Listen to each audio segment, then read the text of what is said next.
Welcome, ladies and gentlemen, to the Circle Debate Podcast, episode number 16.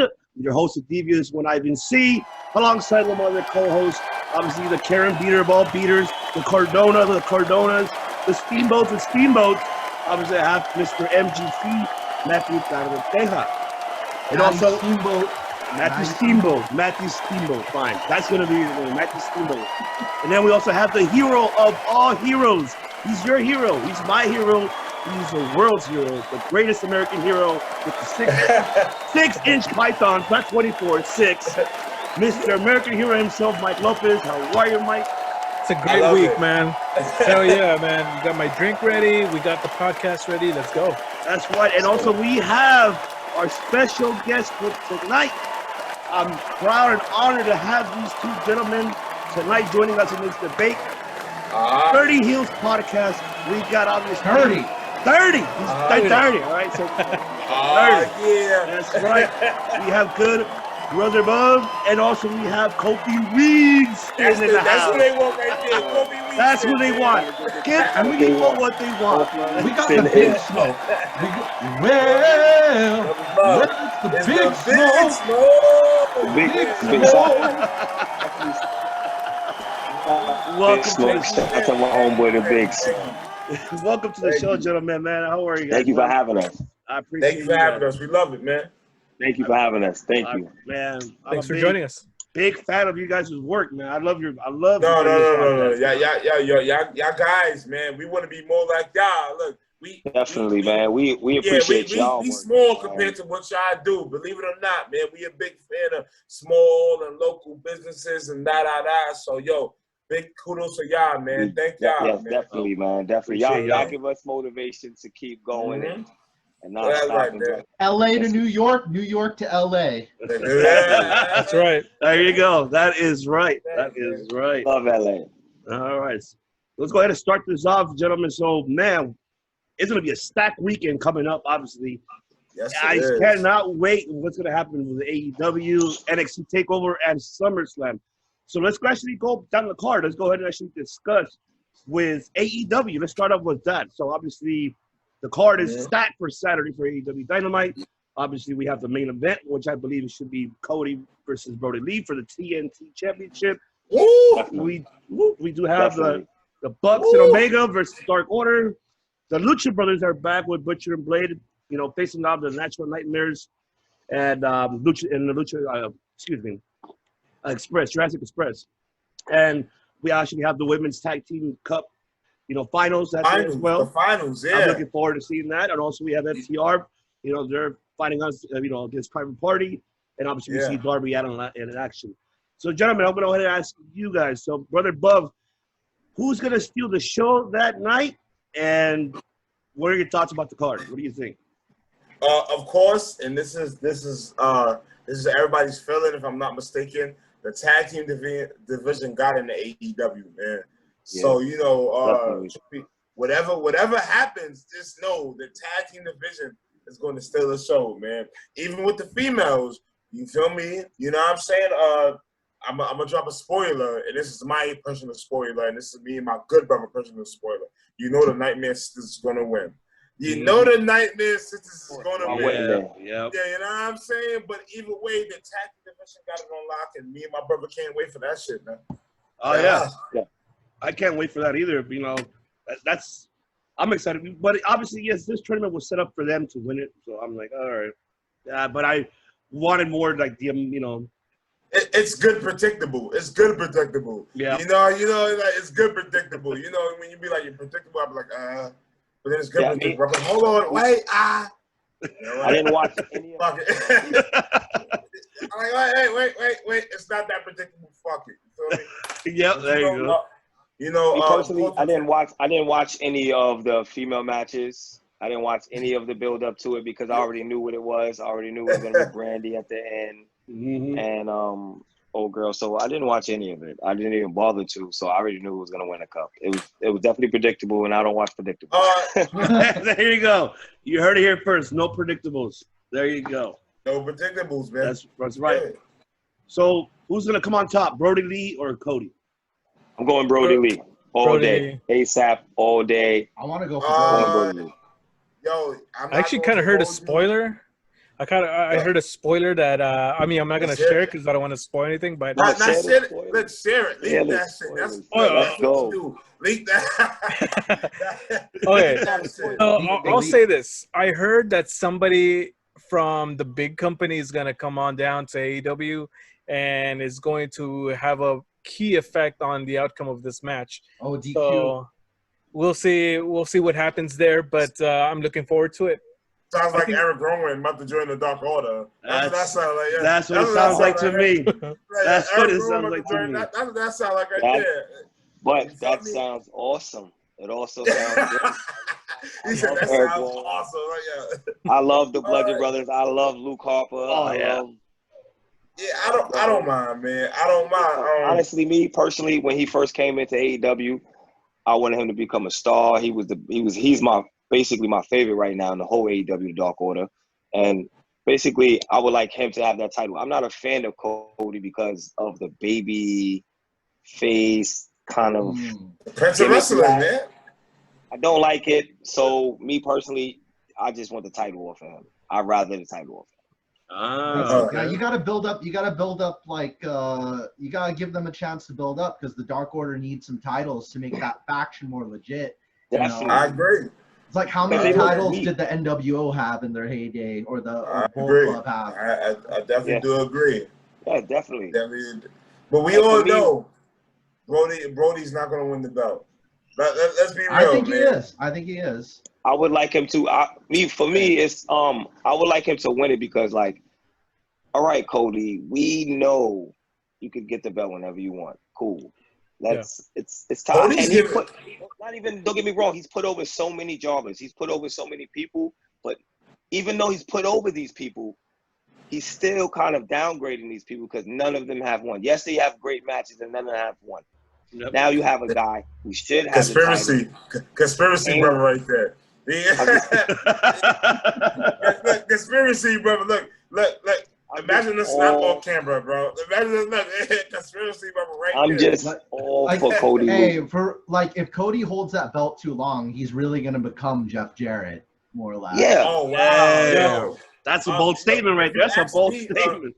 Cody's heel right now. They just don't know it. He's a heel right now because if you notice, he doesn't listen to Arn Anderson at all. He doesn't listen to Arn Anderson at all, bro. No. That ass. If you look at Arn's face, he get pissed off at what Cody do. Stop showboating. Let's get this match done. You understand what I'm saying? Yeah. You feel me? So, truth be told, I think Cody's going to heel on the low. You feel me? He's not going to join the Four Horsemen at AEW, but he's going to heel.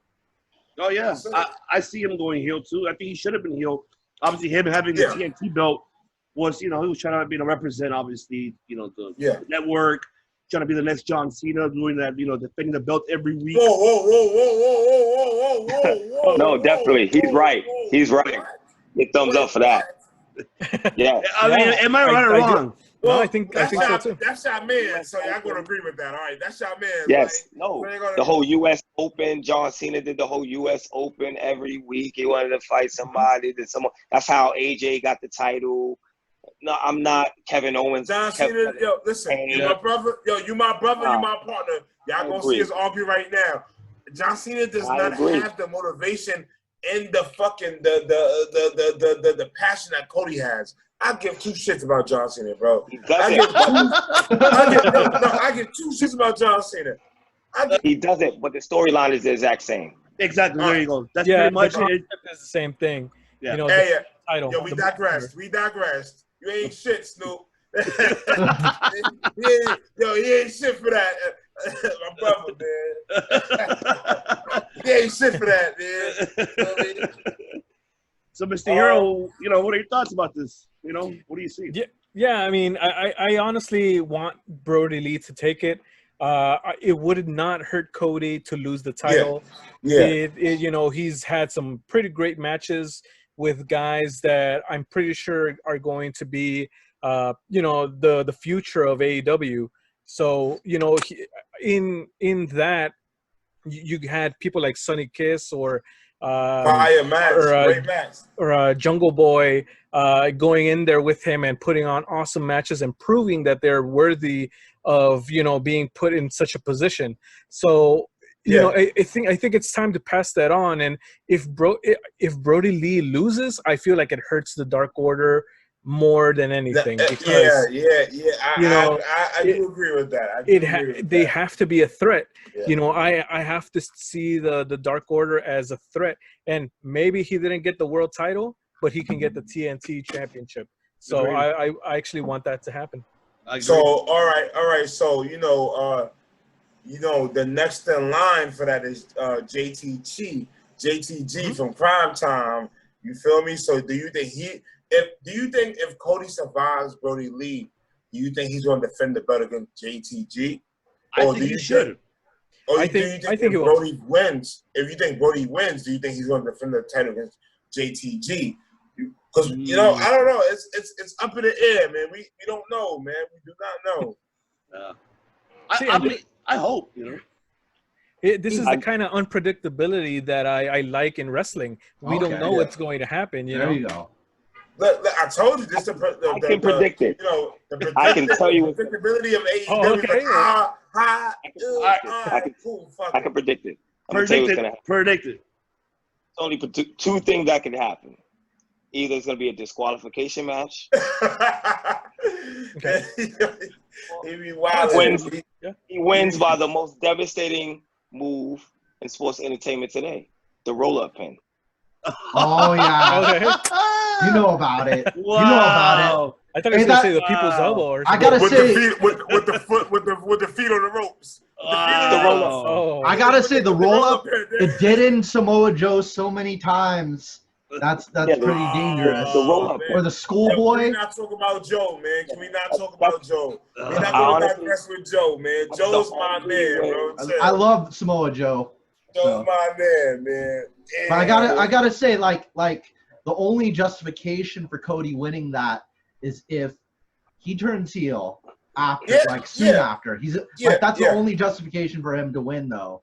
And but we see it now. We see it now. We seen, we see teases. Again, he doesn't listen. You feel me? He want to showboat, and being the fact that he showboats, he's gonna lose a match. What's gonna happen? The heel of Cody Rhodes, and we all know Cody Rhodes is a better heel than a better hero.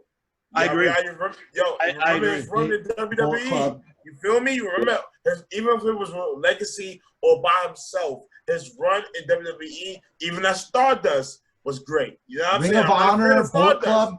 Ring of Honor, Bullet Club Cody was pretty definitely good. Sweet, man. I mean, honestly, he should have dropped it to Scorpio Sky. Scorpio Sky should have won that battle. He should have won. I was going for Scorpio. Yeah, we all was. No, truth be told, we all was. Oh yeah, he's a big time player. So I feel definitely a big time player. We all was. Man. To me, I feel if you're gonna lose the title, give it to someone who kind of deserves it. Like I feel like Brody Lee doesn't really deserve it, but I don't mind him having it. Whereas Scorpio Sky has came with the company since day one. So I would give it to someone who's been with the company since day one. Someone who you feel you're gonna push in later on in the future. Like I see them giving MJF a title shot, a title later on in the future. You know what I'm saying? I see them because he's gonna be someone that's gonna be with them later on in the future. Unlike I don't see Brody Lee being with them 2 years from now. Yeah. Nah, that's crazy. This is circle of debate. Do y'all agree? It's a circle right now. Y'all agree? That's right. That's right. I disagree. I actually think Brody Lee is in it for the long haul. He's saying, bro. In AEW. Where else he's gonna go? It's like you got more freedom and you got TV time, so why would you go back to WWE? Exactly. He's the leader of the faction. He's the exalted one. He's not just some guy in the background for Bray Wyatt. Right now, he's the guy. So you're right. But I mean, no matter the gimmick, like you get more freedom in AEW. So like I wouldn't want to leave AEW for WWE if I was a wrestler. So. Right now he does have the best faction. You know, it's like 8 people or 10 people on the team, right? It doesn't matter if nobody don't have no gold. You feel me? So hopefully we get some gold on them, and we all Dark Order fans. Let's not lie. We're all Dark Order fans. Definitely a Dark Order fan. Cabana, Even Colt Cabana, he said he's out of fit. But everybody's Dark Order fans. You know what I'm Shout out to saying? you, Colt Cabana. If you're on Instagram, you need to finally get me on. Stop ignoring me on Instagram, Colt Cabana. Yeah. That's some Dark Order shit. You ignoring me on Instagram. Real Dark Order. Man, stop ducking. I like that. All right. So let's go ahead and move on with AEW. Yeah. Now let's go ahead and move forward with TakeOver coming up. Obviously, the same night. TakeOver 30. Man, that's another one that I'm very excited to see. I'm pretty sure all of you guys are. So let's go down by the card. Obviously, we have, Io Shirai versus Dakota Kai for the women's. She's gonna win. Adam Cole versus Pat McAfee. And obviously, we had the 5-way, ladder match for the North American Championship, which we have Bronson Reed, Damian Priest, Cameron Grimes. And now joining them is Johnny Gargano and Velveteen Dream. And also we have Timothy Thatcher versus Finn Balor, and also the number one contender for the NXT Tag Team 3-way match, which is with DJZ and I forgot the other guy. His name Humberto. Not Humberto. I forgot the other guy. Phantasmo team. Phantasmo team, pretty much. Phantasmo team. Phantasmo team. Breezango and who was the other one? Tyler Breeze. Yeah. I'm not really interested in those two. I'm hoping they're going to be the first two matches. Now, but I want to ask you guys, who should be the next North American champion? I'll go with my guy, Punishment Martinez. I mean, Damian Martinez. How we call them Punishment Martinez? ROH, baby. Punishment Martinez. Yo, hold on. Can we give y'all a Dirty Hill fun fact? If y'all don't know who Damian Priest is, my man is Punishment Martinez from Ring of Honor. Remember I told you, you feel me? He's a former Ring of Honor television champion. Yeah. So I'm saying y'all know, man. You feel me? But we're all going for Damian Priest, man. Me and my man go for Damian Priest. All right. Matt, Mr. Steamboat, who do you go for? Who do you think's going to take it? Come on, Dragon. Come on, Dragon. Damian Priest. Dragon. Damian Priest? Yeah. All right, that's another one. We got a Damian Priest. Mr. Hero, who do you go for? No debate there. I'm going with Priest also. All right, everybody. Yeah. Everybody's going for Damian Priest. Because it's about damn time he gets a damn belt. I think he deserves it. He puts on every match he puts on is awesome. It's a credit. Yeah. I think his story, like his gimmick is a little iffy. I really don't know what it is. But cool, hey, whatever. I don't care. I liked him since ROH. And me too. That's all that matters to me. Man, Punishment. I like him since ROH. That's all that matters to me. All right. I'm just excited to see him. Who's going to that match, though? We know who's going to win, who we want to win, but who I think is going to steal that match. You feel me? Johnny, he gonna take over. We're not going to deny that Johnny's not, Mr. Takeover. You feel me? Right, but the Prince, though, I don't know, man. I want Damian to win, but somebody's going to steal that show, and it's either Finn or Damian. I mean, Finn or Gargano, man. I'm not going to lie, man. And that's real shit. That's real shit. You feel me? You know who I really want to step it up that day? And I have a feeling that they will. I think two of them will. Two underdogs, they should step it up. Bronson Reed is one of them. I think he's gonna steal the show like more kind of like Gargano for his size, and Cameron Grimes. I think he's another one. I think those two. You mean Trevor Lee? Trevor Lee from PWG. Trevor Lee. I like Cameron Grimes. I like his gimmick because he's a big mouth talking motherfucker. Yeah. I like it. I like it. I kind of see him winning. I could see him winning. Don't get me wrong, because he's sneaky. He's very slimish. So that caving he does. That caving step up into your chest. You're done, man. You're done. You're done. That man that won the match in 2.2 seconds with that move. So I'm not gonna lie. It's a lot of elements. I don't think this is Bronson Reed's time. You feel me? No. I'm not gonna hold you. Maybe in MOW. Major League Wrestling, Progress Wrestling, but not here, not right now. And I don't mean to take away from what he does, because he's an awesome character, awesome wrestler. But Damian Priest, let's show off, man. Come on. Look, I'm going for Damian, baby. I'm going for Damian, man. I hope so. I hope so too. I hope Damian gets a belt and finally he deserves it. Yeah. And I'm hoping that Cameron. I mean, I don't mind Trevor Lee winning it, but I'd rather have Damian to have it all the way because it's his time. It's about time. It's definitely about time, fellas. It's definitely about time. Oh, yeah, man. definitely. It is. Oh yeah. All right. Like I said, I can see Cameron Grimes winning though. Yeah. Oh, He's gonna. This is my prediction for Cameron Grimes. My man gonna catch somebody off a cave off the ladder and grab the belt. That's cool. That's a very different finish. That's cool. Yeah. That would be fire. Something different. You feel me? But go ahead, man. Book it. Somebody call Bruce Pritchard. Call Triple H. Somebody call him. Yeah, no. We don't say Bruce Pritchard name on this Zoom. We don't speak about Bruce. Hey, Brother Love, what up? We don't speak about Bruce, man, on this shit, man. We do not. Bad, man. This is your debate. That's right. We're in a circle, but we don't talk about Bruce in this shit. You feel me? Yeah. He doesn't exist. Somebody call Hunter. I like that. Yeah, man.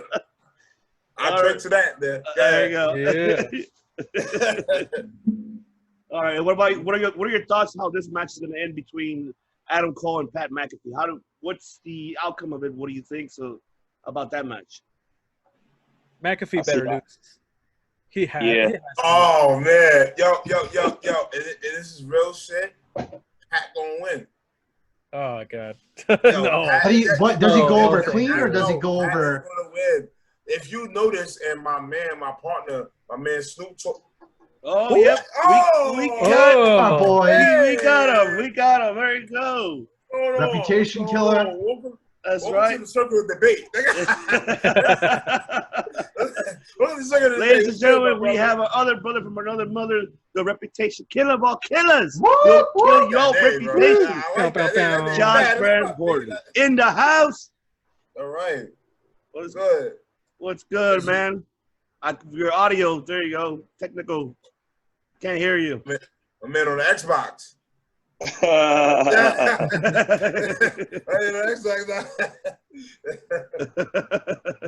All right, can you hear me now? There you go. I got it. What's going on? What's going on with you? Oh yeah, like the groove. Go ahead, man. You got something cool to say. Go ahead. We on your show. You got something cool to say. Go ahead, B. I know you got something cool to say, man. You look cool as hell too. Them damn glass, he cool as hell. Cool as fuck. It feels good to be back. Feels good to be back. That's right. All right. You were on the crowd pops. The crowd pops. Yeah, I like that. Yo, y'all names is better than ours, bro. Y'all got some names, bro. You feel me? Y'all got some, I'm good, brother. Bro, the dirt of the earth. He Kofi Weaston, Steve Hash, but y'all niggas got like the exploit killer, the dragon steamboat. Give me your down, bro. Give me Hero. And then we got the American Hero. Hell yeah. You the dream. I'm Queen Dream, baby. I'm Queen Dream, baby. I love it. Yeah, man. All but right, man. Adam Cole, Pat McAfee.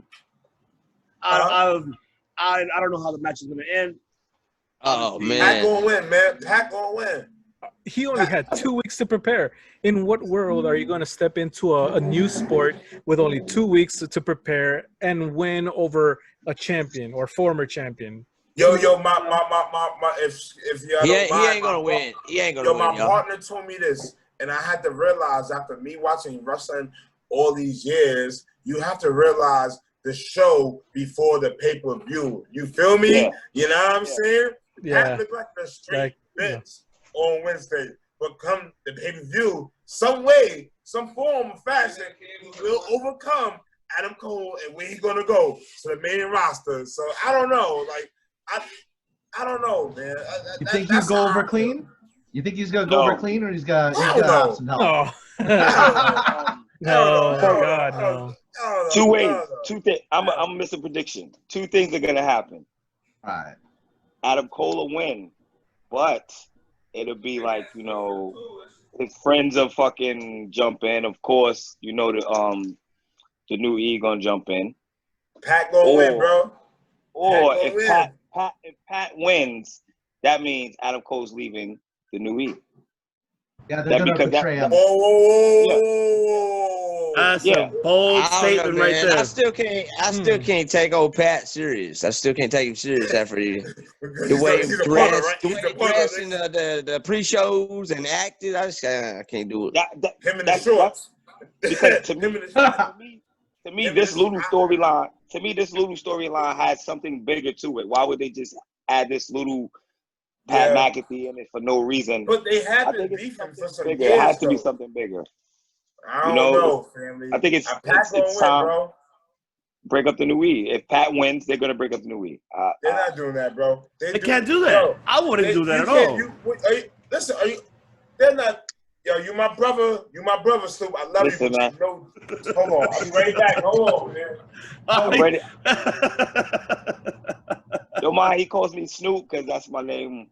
Hold on, they're not bringing up the UE. I'm telling you, bringing up the UE. This is undisputed. Boom. They'd be dumb if they do that, man. They'd be dumb if they do that, man. Boom. You know how I feel about them niggas, guys. Man. Let's get a boom real quickly. Boom. Like fucking boom. Boom. For me. You get a boom. Love it. But truth be told, this might be Adam Cole's last takeover. If Pat wins, this is his last takeover. And the UE, and what else is there for the UE to do on NXT? That's fact.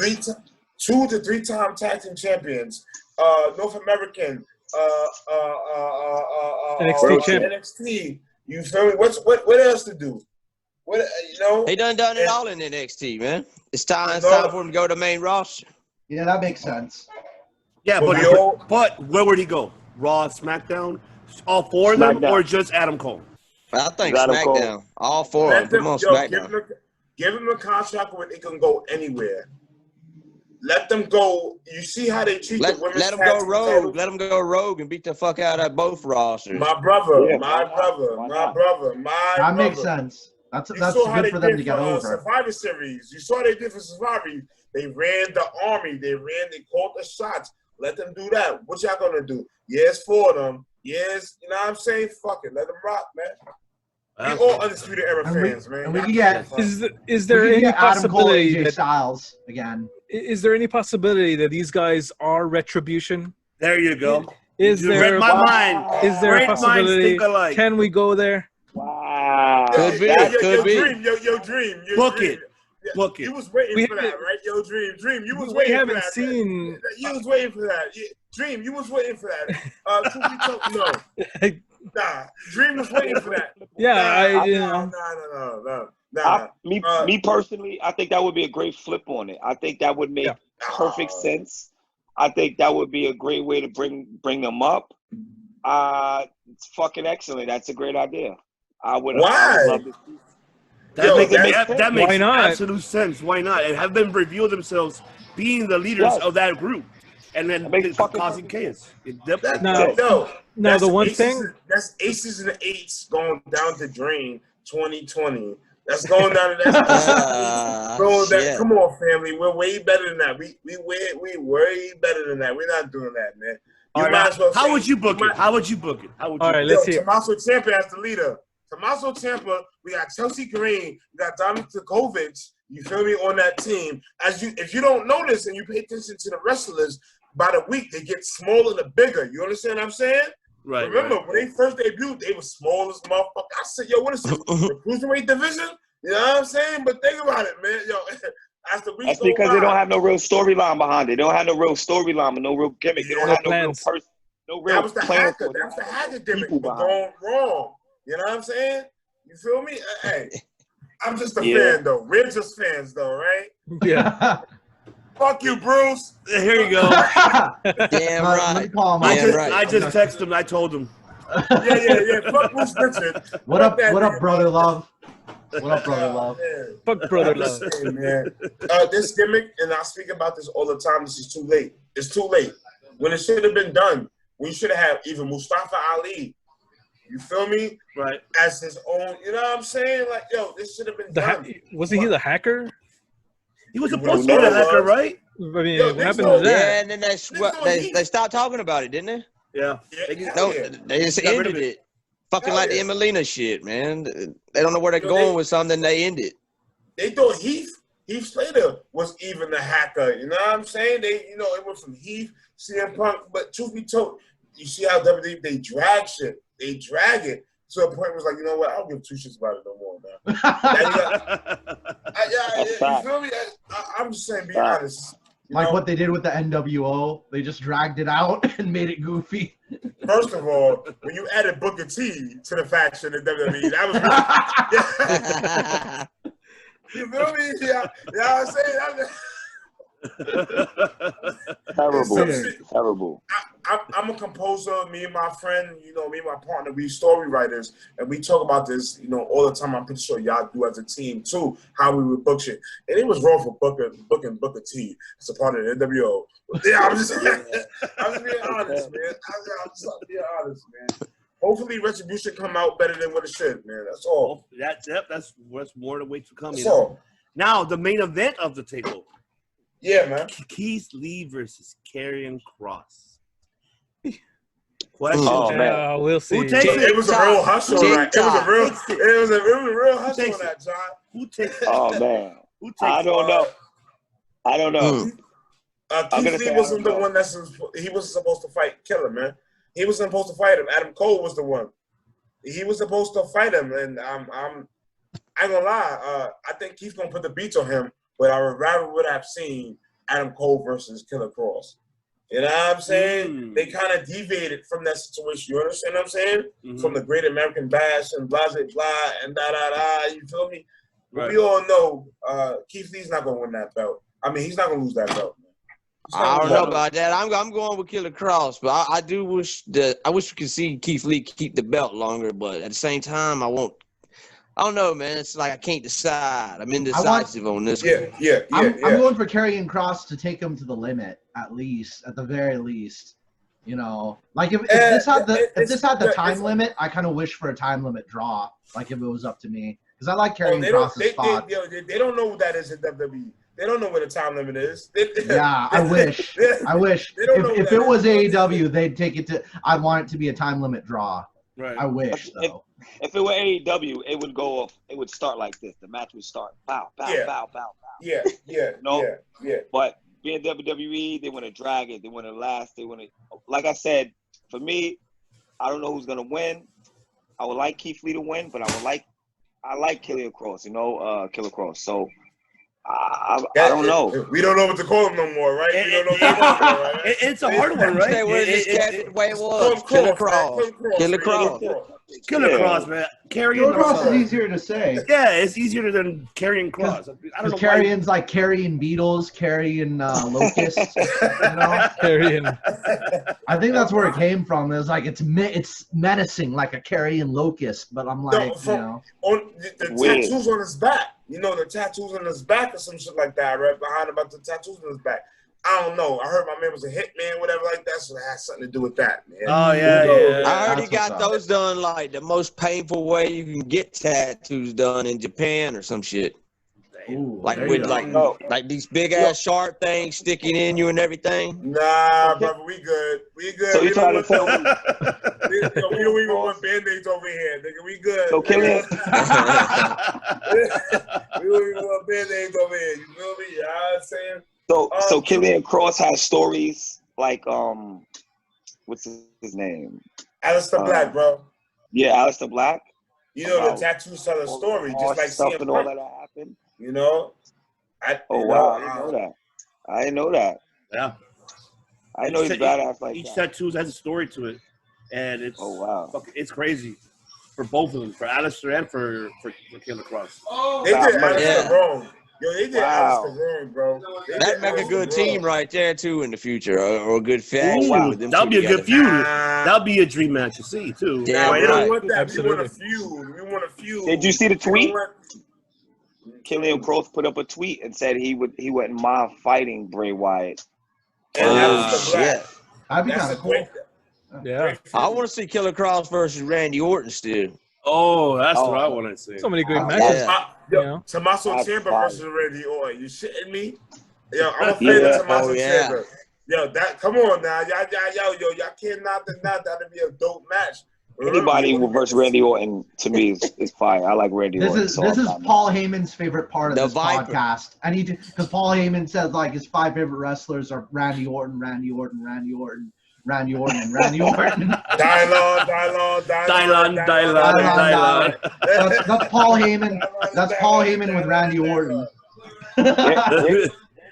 That's my intro. Randy Orton's intro. That's my intro when I walk in.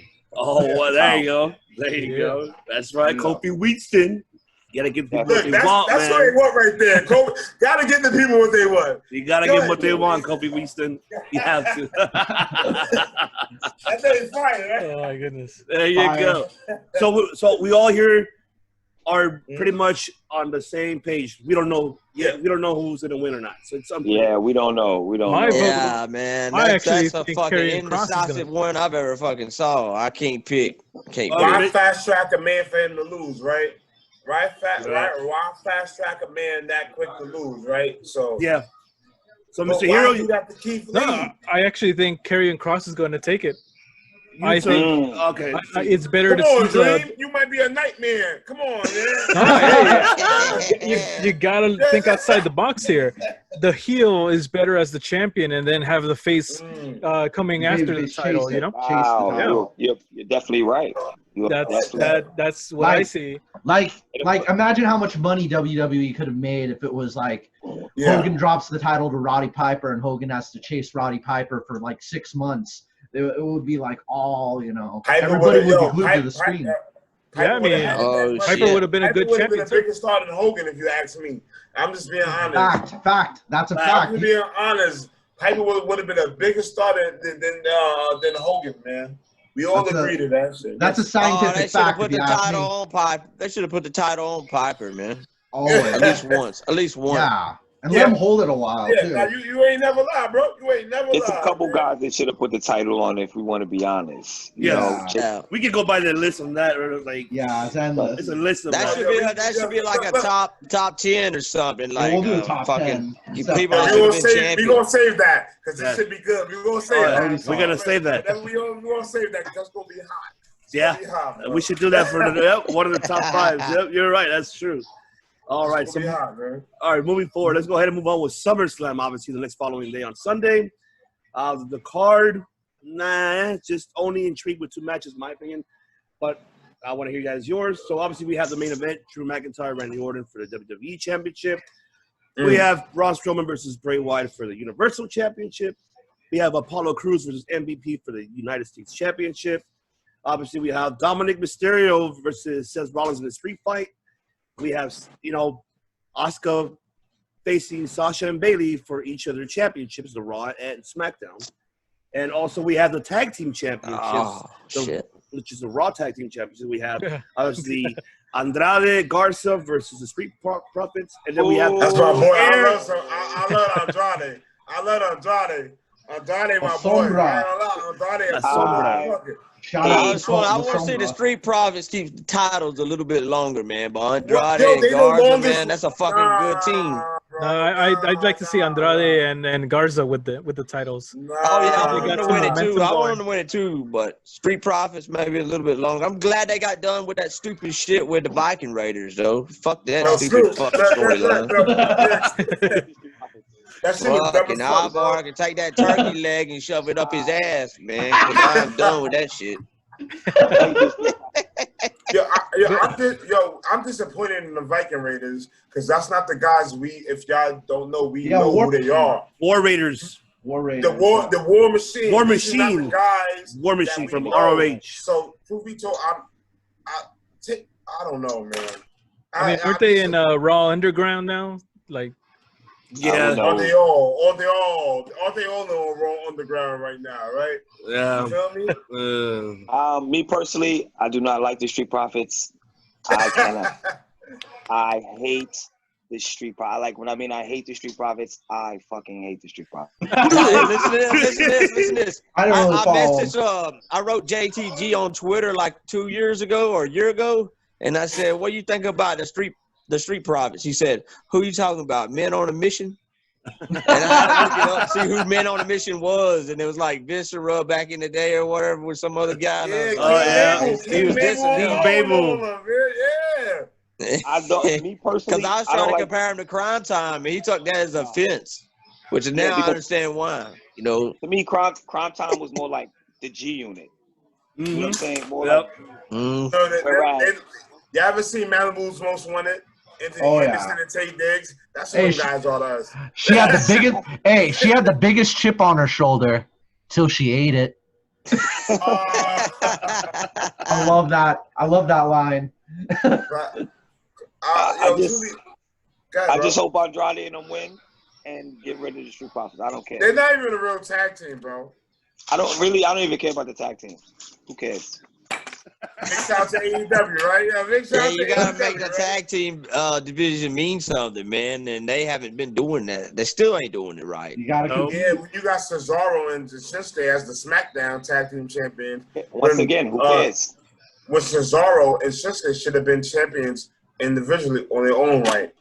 You know what I'm saying? A long time. Do y'all remember Cesaro being the United States champion? Do y'all remember that? Yeah, that's around the first two when he first started out. I remember him winning it. Like he had that Oksana chick with him. Yeah, bad bitch. She was bad, bro. What happened? How long ago was that, man? Damn, man, that's probably been about 10 years ago, ain't it? Yo, let me tell you something. Cesaro is he's a better Hardcore Holly. Because there you go. So I hit a nerve. Yo, the Swiss Hardcore Holly right there. Yeah, the Swiss Hardcore Holly. You know, Bob Holly was that man. I ain't gonna hold you. He broke Brock Lesnar. Was the other way around? Brock Lesnar broke his neck. He sandbagged him during the match. That's a fact. You know why? Because Bob's gonna put the beach on that ass. You feel me? You know what I'm saying? Yeah, you don't fuck with Hardcore Holly, man. Yeah, I'm still surprised. Like we haven't seen him anywhere, like in AEW, like just to pop up for an appearance or something. Yo, Bob is old, man. Bob is old. Bob is old. Spark plug. OG Midnight. That's what we got. Midnight Express #2. Motherfucker deserves to be in the Hall of Fame, though, no doubt about it. That's another person who should have been champion. Oh, now I don't know about world champion. Champion. Maybe could have. He did challenge for the world title before. Remember that? Yeah, against Brock. Yeah. And he sandbagged that ass and broke that neck, right? That's crazy. That's crazy, man. All right, let me ask you guys this: What are your thoughts? Man. What are your thoughts about Asuka actually having 2 matches in one night when she won that Battle Royal from last week's SmackDown? I mean, obviously, none of us thought about it when we talked about it in the previous episode, but what are your thoughts about that? Should have been someone else who should have won the Battle Royal? Should have been maybe Shayna Baszler challenging Bayley? Or what are your thoughts? Oh, yeah. This just tells me that brands don't matter. Anybody could challenge for any title and any brand, pretty much. Yeah, Dream. You know, Dream. It just kind of makes a mockery of the future draft that's gonna happen. I hear. Yeah. So that shit gonna suck, bro. That shit gonna suck. Yeah, man. It's just that shit gonna suck, man. Wait a minute. Now I missed out on this. What about a future draft we're talking about? I've been catching up. So there was an interview that Triple H made where he mentioned that a draft is going to happen later this year.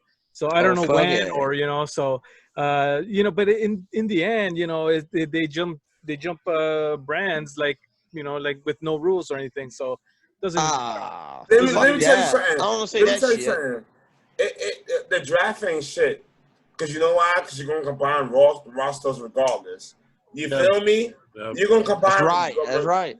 You know what I'm saying? You're going to secret underhandedly, I traded this motherfucker to this place. I'm like, whoa, wait a minute. You know what I'm saying? It doesn't make no sense. Combine the rosters like they should be, and let's get this shit cracking. Fuck 2 belts. Right. Let's get 1 belt up, man. You know what I'm saying? Start uniting some belts so we don't. I used to fucking hate it. I hated it when the brand split first came about, man. I fucking hated it because I wanted the show to be like it was before. But after a while, it was like I liked it. After a while, the first 2 years was good, but once it got to 04, 05, and Nah, man. Yo, come on. Then, Yeah, then we got that SmackDown was the Super worst Show. time. We got Raw Also- Super Show. I hate those Yeah. red and blue titles, and blue and red and purple. you Yeah, know. I'm not a fan of none of them titles, bro. I'm a big disappointed in the 205 division. I'm disappointed in that division. See, me personally, I feel that if Oscar doesn't win either title, they're just saying, "Hey, we're really done with you." Because if you can't win either of these titles in one night, which she should have been won WrestleMania a long time ago when she had. Yo, tell the truth, bro. Tell the truth. I feel like she's gonna lose one. I feel like doesn't Bailey or Sasha is gonna cost each other a matchup, and one of them's gonna lose the belt, and then they'll feud over the other belt. That's what I think is gonna happen. I think Look, we got Sasha's the gonna two lose it. women power trip. Ain't who else female is more credible than Sasha and Bailey? Not to be funny with you. No disrespect to the females that's there now.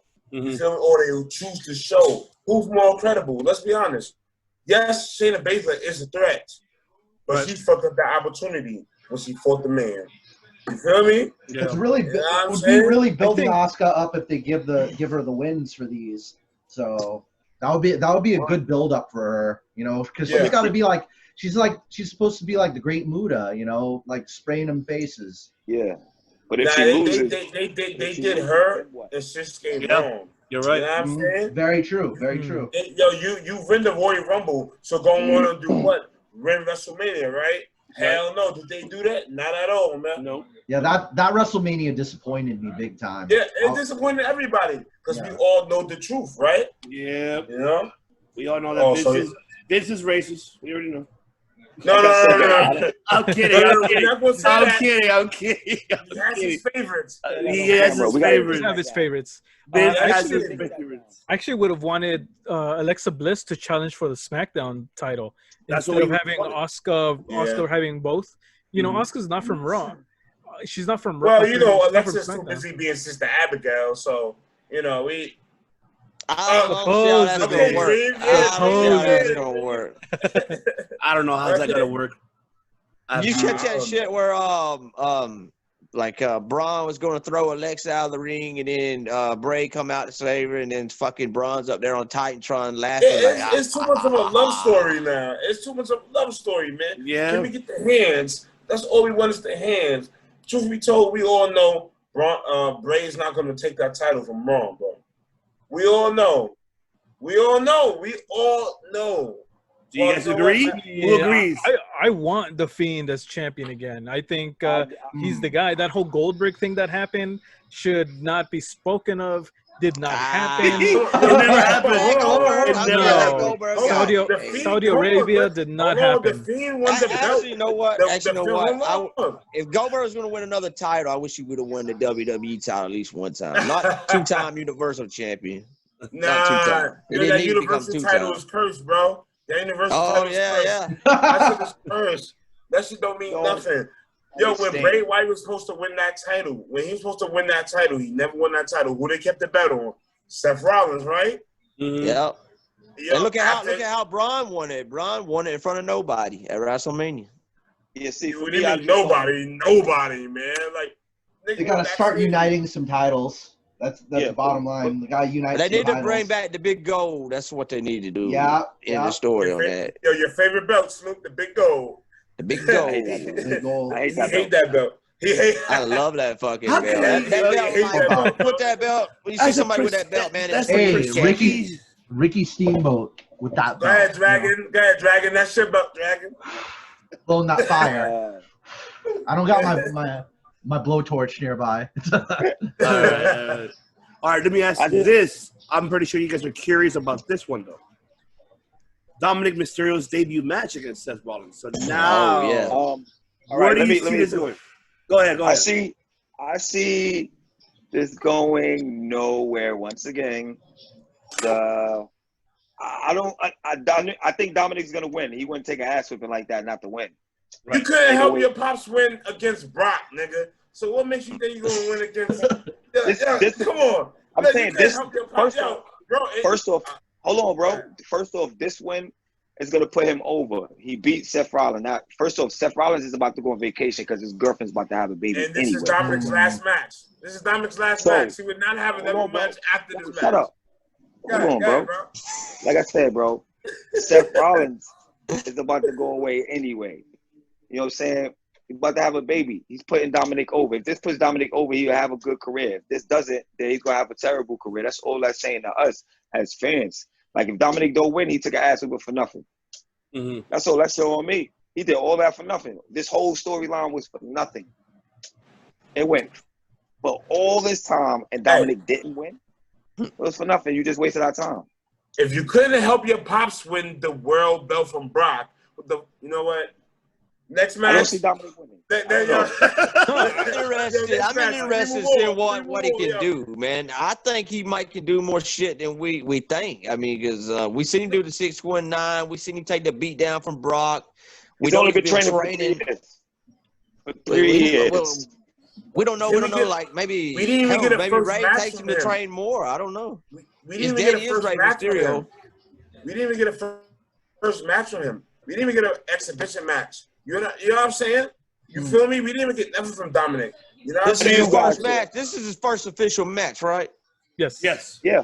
They giving. That's great though, man, because he started out as a little kid in the storyline there at WWE. So his career actually began. We're not going to talk about that. Probably younger than Nicholas right there, isn't it? I mean, Charlotte Flair started out on WCW. So. No. Eddie and Ray. If you want to count WCW. No, Charlotte Flair was like in a small skit. Like they show her in the house, like standing there looking. Yeah, but you got to think about Reed Flair. Reed Flair was younger than Charlotte, and he was on TV too. Yeah, him too. David Flair too. Oh man, David Flair, the son. David, Charlotte, all of them. I don't know, fellas. It comes down to two things. All right, here we go. It's going to depend on, is he going to NXT after this, or is he going to stay in the main roster? Now, if he beats Seth Rollins, then that means that it validates them keeping him on the main roster. If he loses, then it's okay because we're going to send him to NXT anyway to get better, to get more experience. This was just kind of his coming out, or we're showing what he can do so far. But he really is going to NXT. So, it's about time for him to get some ring attire too, by the way. Dream. I like that. Tell me. Bro. That is a nightmare, bro. That is a fucking nightmare. Dream, that is a nightmare. Let me tell you something. Tell me. We're all better than this. This is Dominic's last match. All right? What makes you say that? Last match. You feel me? What else is going to do? He's in the ring with Rollins, probably. There's so much that he could do. Yeah. I'm pretty sure if let's say MJF gets the AEW championship. Y'all send me your cash cap after this. I'm pretty sure we're gonna all bet $5. We're gonna all bet $5. Y'all send me your cash up with your PayPal. We're gonna all bet $5 if Dominic wrestles after SummerSlam, and we all know he's not. Yo, Dream, Dragon, you ain't shit. That's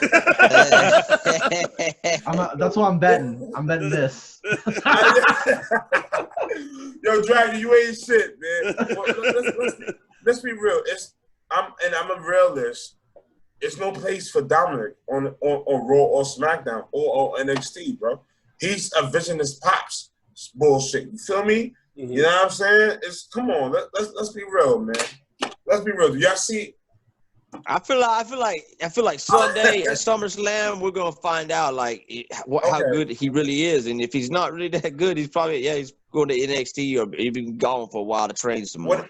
I'll say this. I'm gonna crack the fuck up if he does a shooting star press, and I'm gonna run. And I'm gonna order an extra large pizza and finish it on camera if he does a shooting star press. The thing is, that he can't be.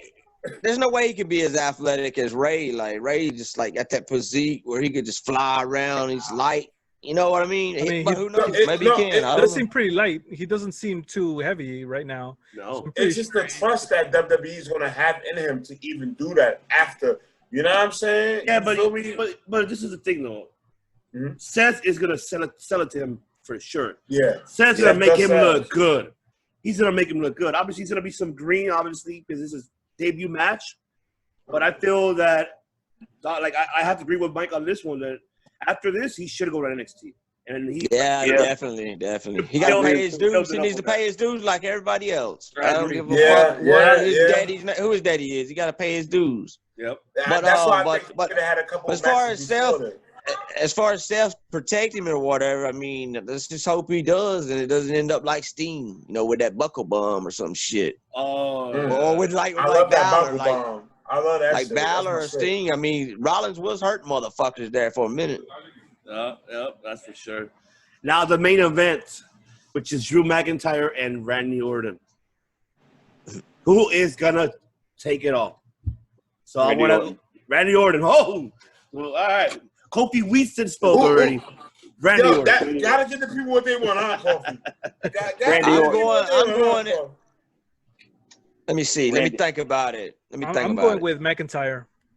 I'm going Drew. Yeah, I'm going Drew. Mr. Killer, what do you got? I'm going with the voices, man. I'm going with Randy Orton, bro. So let me ask you a question. That whole Edge and Randy storyline is over because it's only one apiece. So that's over. Like just like that, it's over. Just like that, though. So further notice. Maybe Edge will come back. He said to fight him further notice. All right. Maybe Edge will come back and fight him if he gets the title. Who knows? But I see Randy Orton getting the title because Randy Orton's that one guy who could probably carry the title without any fans right now, without having any merch right now, without having he's the one guy who could probably do it right now. He doesn't need any of that shit. You know what I mean? Yeah. Whereas Drew McIntyre probably needs fans. He probably needs a little pop. He probably needs the merch. He probably needs all that. So, I just see them giving it to Randy.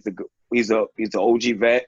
Why not? Why not put the strap back on him before he retires? Then they've been pushing the fuck out of him lately too. Where the fuck you get retired from? Where do you get retired from, man? Where you get retired from? Man, where the hell did you get retired from, man? Like, man. Trust me. They all retire. I gotta say, yo, I like the sources, brother. Wait a minute. How many championships has Randy Orton won? It's 13, right? Or 14? This will be 14. If he wins, this will be 14. It's 14? If he wins, this would be 14. I think the main thing is that he will be the one that beats Flair's record. I think the main thing is that he doesn't need it though, because like you got to put over like newer veterans got to put over newer guys, and this is just like another chance to just build up Drew. But that's just gonna make him better though if he does win the title. Yeah, he's been the best fucking heel so far on like a Raw. So when they do put the title on him, whoever beats him is just gonna get elevated even more. He beat Seth Rollins as a heel by far. I ain't gonna lie. Nothing against the Mother Messiah, but Randy Orton is Randy Orton. So I ain't gonna lie. If they do choose to put the belt on him, I'm not mad. You feel me? But they took so long for Drew and Randy Orton to get it on, my nigga. So it's like, feel me? You know what? I'd rather have Randy win it because then it'll build Drew McIntyre more because then he's in a chase for the belt and now he's chasing a veteran for it and he'll get it back eventually. Give Randy at least 2 months with the belt or have him lose it by Survivor Series or Royal Rumble. Lose it to Drew back and that's fine. Yeah. Drew needs to. I don't want to see him lose it back to Drew. I don't know. I wouldn't mind. What do you think about Drew turning heel like after he loses the title? I don't think that's gonna happen. He should have won the title when he was a heel in the first. I'm still waiting on that broken dreams theme song to come back. Yeah, yeah. Yeah, they don't have enough faces for him to turn heel. That was a low blow right there. That was a hell of a low blow, man. I don't know, man. Well, we need. We'll find out. We'll see how that's summer. I cannot wait. Now. One more thing I wanted to add. Speaking of fans, I wanted to add, obviously, you guys saw the actual footage of the Thunderdome. Now they're going to have, virtual fans like how they're doing with the, with NBA. So what do you guys thought about the concept? And you think it's a good move, bad move, or? I think it's a great move. I think it's a great move because now you can interact. You can really boo. You can really cheer. You can really, you could kind of enact the way you want now, just like the NBA. I just want to know if we didn't sign up, can we still watch Friday Night SmackDown? I don't know. I don't know if it's like a participation thing where it's who the first 100 fans, blah, blah, blah. You know what I'm saying? I don't know how this is going to really work. You feel me? Are we going to always be able to still watch SmackDown? Like, again, I have a smart TV, so hopefully it'll be smart and I can interact. You feel me? Because I did, I don't know, man. All right, Mr. Hero, your thoughts about that? Yeah, I mean, it makes good TV, but I hope that the whole Thunderdome thing will elevate the storylines. It'll elevate the wrestling, and everything that comes along with that. Because the Performance Center, it was small and dark and all that, but here they have the chance to up the production value and give the fans a little bit more pizzazz to the show. So, I hope to see some good stuff coming out of this. That's right. Mr. Steamboat, what are your thoughts? Dragon. They gotta give you like the simulation, So they gotta make it feel like you're there. So it's like any opportunity, if it's good for the fans, then go pull the trigger on it. Yeah. Definitely. I'm on fire. That's right. And then also the breaking news that happened. Renee Young is leaving. She put her 2-week notice. That means no more talking. They're about to bring back Talking Smack, but not no more because she's gone now. So no more. She's not going to be on WWE backstage and none of that shit. None of that no more. She's coming for Alex Marvez's job. Is she going to AEW? Because he fucking sucks. Alex Marvez, if you're listening, just give it up, man. Just give it up. Go clean the bathroom in the arena, man. Her and Dasha going to be the first female commentary team. Females commentary team. That right there, Renee Young's gonna make AEW feel even more bigger, like a company and a promotion. She's that fucking good. She's that fucking good. If they bring back like a Talking Smack type of show, or however they do, what they do, Unstricted. What is it? Yeah. With Aubrey Edwards. Yeah. Yeah, I can see her hosting something like that, man. She's definitely gonna benefit them a lot. And you got to see her husband's there. Why wouldn't she go there? Yeah. Daniel Bryan gonna be the first guest, or she could always go to ESPN too. Either way, wherever the fuck she goes, she's hella talented, man. Hella talented. Yeah. AEW seems inevitable. I gotta say. Yeah. So that's why she's coming for Alex Marvez's job, like right away. Yo, you don't like Alex. Niggas don't like Alex, man. I don't know how he got a job there. I really don't. He sucks. Where did he come from? I don't even remember, man. I don't even remember where he came from. It's like Cornette said he was a hostage. He sounded like a hostage and taking. It's like Vic Joseph. Vic Joseph was like that too. Vic Joseph was like that too. I ain't gonna hold you. Sometimes they eat in English, but hey, we digress, man. That's right. Mr. Hero, do you see Renee Young going to AEW? Yeah, I mean, the sky's the limit for her because she really has proven herself to be able to be a very professional broadcaster. I mean, I would definitely like to see her in AEW and, bring up that brand. I feel like there's a spot for her that she could, take and make her own. I actually think that maybe like I don't know why I see Charlie Caruso kind of taking that role in WWE. Better her than Kayla Braxton. I am old, man. Better her than Kayla, man. I'm not a fan of Kayla Braxton. So we'll see what happens, how WWE bounces back from that loss and, who they put in that position. I wouldn't mind seeing her in New Japan with Kevin Kelly as commentator. Wow. Being the first female commentator with Kevin Kelly. You went that far. I had to go that far. For the English team. For the English team, why not? Why not? That would be dope. That would be New dope. New Japan for the Japanese team. I would watch it more if she was on there. I would. Yeah, I would too. That'd be dope, though. That is definitely agreeable. What if she went to Impact? Nah, I was thinking that too. You never know. I would still watch. I'll still watch it. Destination for me is AEW, man, because her husband's there. It feels right. Obvious. But we don't want too many WWE guys in AEW, do we? Yes or no? No, I'm just saying.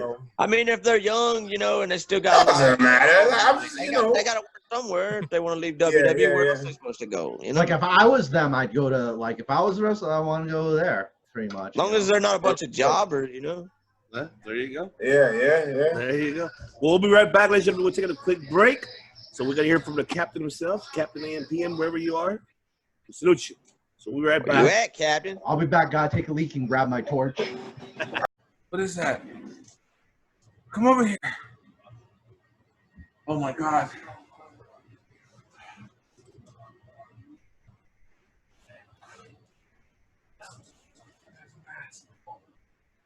There's a mask.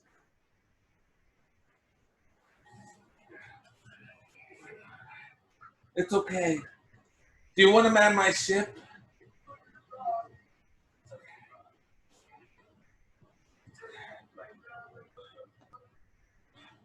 So go debate. So go debate.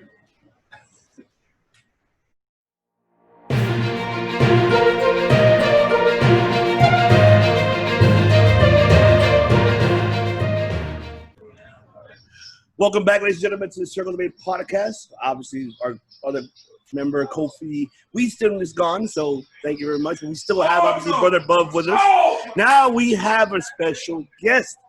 And we have, formerly known, but he's a four-time HWA TV champ. Obviously, a two-time tag team champ from HWA. So we have, JT Star, ladies and gentlemen. JT, how are you? I'm good. How's it going? Good. I'm good. Once again, it's an honor for you to actually have us here, on the show. Appreciate that very, very much. So, give us a background about yourself, and let us. When did you debut in pro wrestling? How did it start off? Who trained you, and how did the whole wrestling scene begin for you? So basically, like most of what people know, if they've heard of me, I'm like the quiet influence in pro wrestling. Like I'm not famous at all. But like a lot of people that like you've heard of, like they know me and they'll be like, oh yeah, no, Jeff's pretty good. He doesn't suck. Because there's a lot of guys named that suck. Basically, I started at HWA, which is in Cincinnati, which at the time was one of the developmental territories for WWE. So basically, it was like this little fed, and I guess they just trained everybody real good. And so like from the time that I heard about it and started saving money, so like when I started, I walked in on my first day and they were like, oh yeah, we switched buildings, whatever. And then there's like Rey Mysterio's walking by. Wow. Easy Money, like all these dudes from TV. Like literally the first dude I remember I actually talked to was Nigel McGuinness, who's now like one of my best friends in the business. But I remember like calling him up. That was when I first got my cell phone. And he's like, no, you got to turn down this street, mate. And blah, blah, blah. He's like, got to like point me in. And yes, that was when I first got there. To those who don't know, I mean, by now probably everybody knows, but a developmental camp is kind of like being like a minor league team for like the majors. So basically it was like, say they see you and they think you got potential, like you were some college football star or you're just a giant or whatever. Yeah. And they go, man, we want to like train this guy. They send you there. Or if say like what happened with us, like the reason Mysterio was there, he was an already big star. He got injured. And they're like, well, before we put you back on TV, we want to make sure we knock out all the ring rust. Go do these little shows here, get your timing back, make sure you can work around, your rehab or whatever. Yeah. And, and then you can work with some of these dudes who might be stars later, give them a little experience wrestling these guys. And so it was kind of like that. So like all those dudes were there. And like I said, I just kind of walked into it. I just wanted to learn how to wrestle. I just wanted to be good. I didn't really think like it was even possible to make it to WWE because at the time I was like 160 pounds. I'm 5'11". Like I ran track in college. I didn't think it was possible to be that big. And then I got there and found out there's a whole lot of dudes from TV that are the same height or shorter than me. They just say they're bigger. They got like lifts in their shoes or whatever. But yeah, that was pretty much where I started. And then it was like I said, it was developmental when I first got there. And I remember I actually I shot up pretty quick. When I started, they told us like, oh yeah, most guys from when you start training, you don't get on shows for like maybe a year and a half, 2 years. There's a couple people that did it in like 8 months that were just phenomenal. So I just figured like, all right, I'm gonna be here, a while, whatever. And I think I had my first match in like 3 months. So it was. Wow. Oh, who was your may I ask you a question? Who was your first match against, bro? Oh no, my first match was just a squash. It was this dude. It was Sarge and what was Joe going by? Crypt. He was going by Crypt. Okay. Basically, their gimmick was like they were a tag team, and then they would just pick out like random dudes and beat the shit out of them. So like when you first start, you do what's called paying your dues. You gotta do a bunch of other stuff. So our trainee, we set up the ring and tear down the ring and stuff like that, and like you work security for the shows and that type of thing.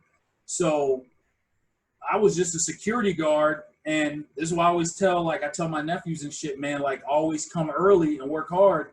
I really got that spot in 3 months because I happened to be there early. And like I was one of the dudes, like one of the trainees that was like a little more athletic, and I've been learning really fast. So the people in charge kind of like trusted me, but like I just happened to be like I was always the first one at the building, and they were just like, "Hey Jeff, you wanna get your ass kicked today?" And I was like, "Yeah." Hell yeah. All it was they got to pick their opponents, and he just goes, "Security guard Jeff," and then they pulled me in the ring and just take a beating, but it counts. I don't give a fuck. This shit counts. I got my ass whooped, but I was like, I got to be out there, and since I was like the first dude they did that to, then later on when they were like, all right, we think we're gonna like debut you, that like they kicked the shit out of everybody else, they pulled me out and I got a little bit of offense. So instead of just getting whooped like everybody else, I got to fucking land a drop kick and some other shit. Everybody was like, oh, this dude is awesome. There you go. I remember I was like super amped, like I could jump real high anyway. And I drop kicked this dude. I was so excited. I like did like a backflip with a twist, not even on purpose. I was just and I just jumped. So you are Hall of Famer. You are Hall of Famer, man. I ain't gonna lie, you are Hall of Famer, man. Yeah, you so are Hall of Famer. It looked really cool. It wasn't on purpose. Yeah. I was just like excited. It was like adrenaline. Like I was flew out the damn ring, and I was just like. And then I got what's the most famous person you ever got busy with? You know. Well, again, that would be except we just started the interview on. Damn right. Let's go. Come on, tell the world. Give the people what they want. Moxley, it would easily be John Moxley, just because me and Moxley, like he also went to HWA. He was a few years behind me, so technically it's almost like I'm one of the dudes who broke him into the business because I've been wrestling for 5 years. Right.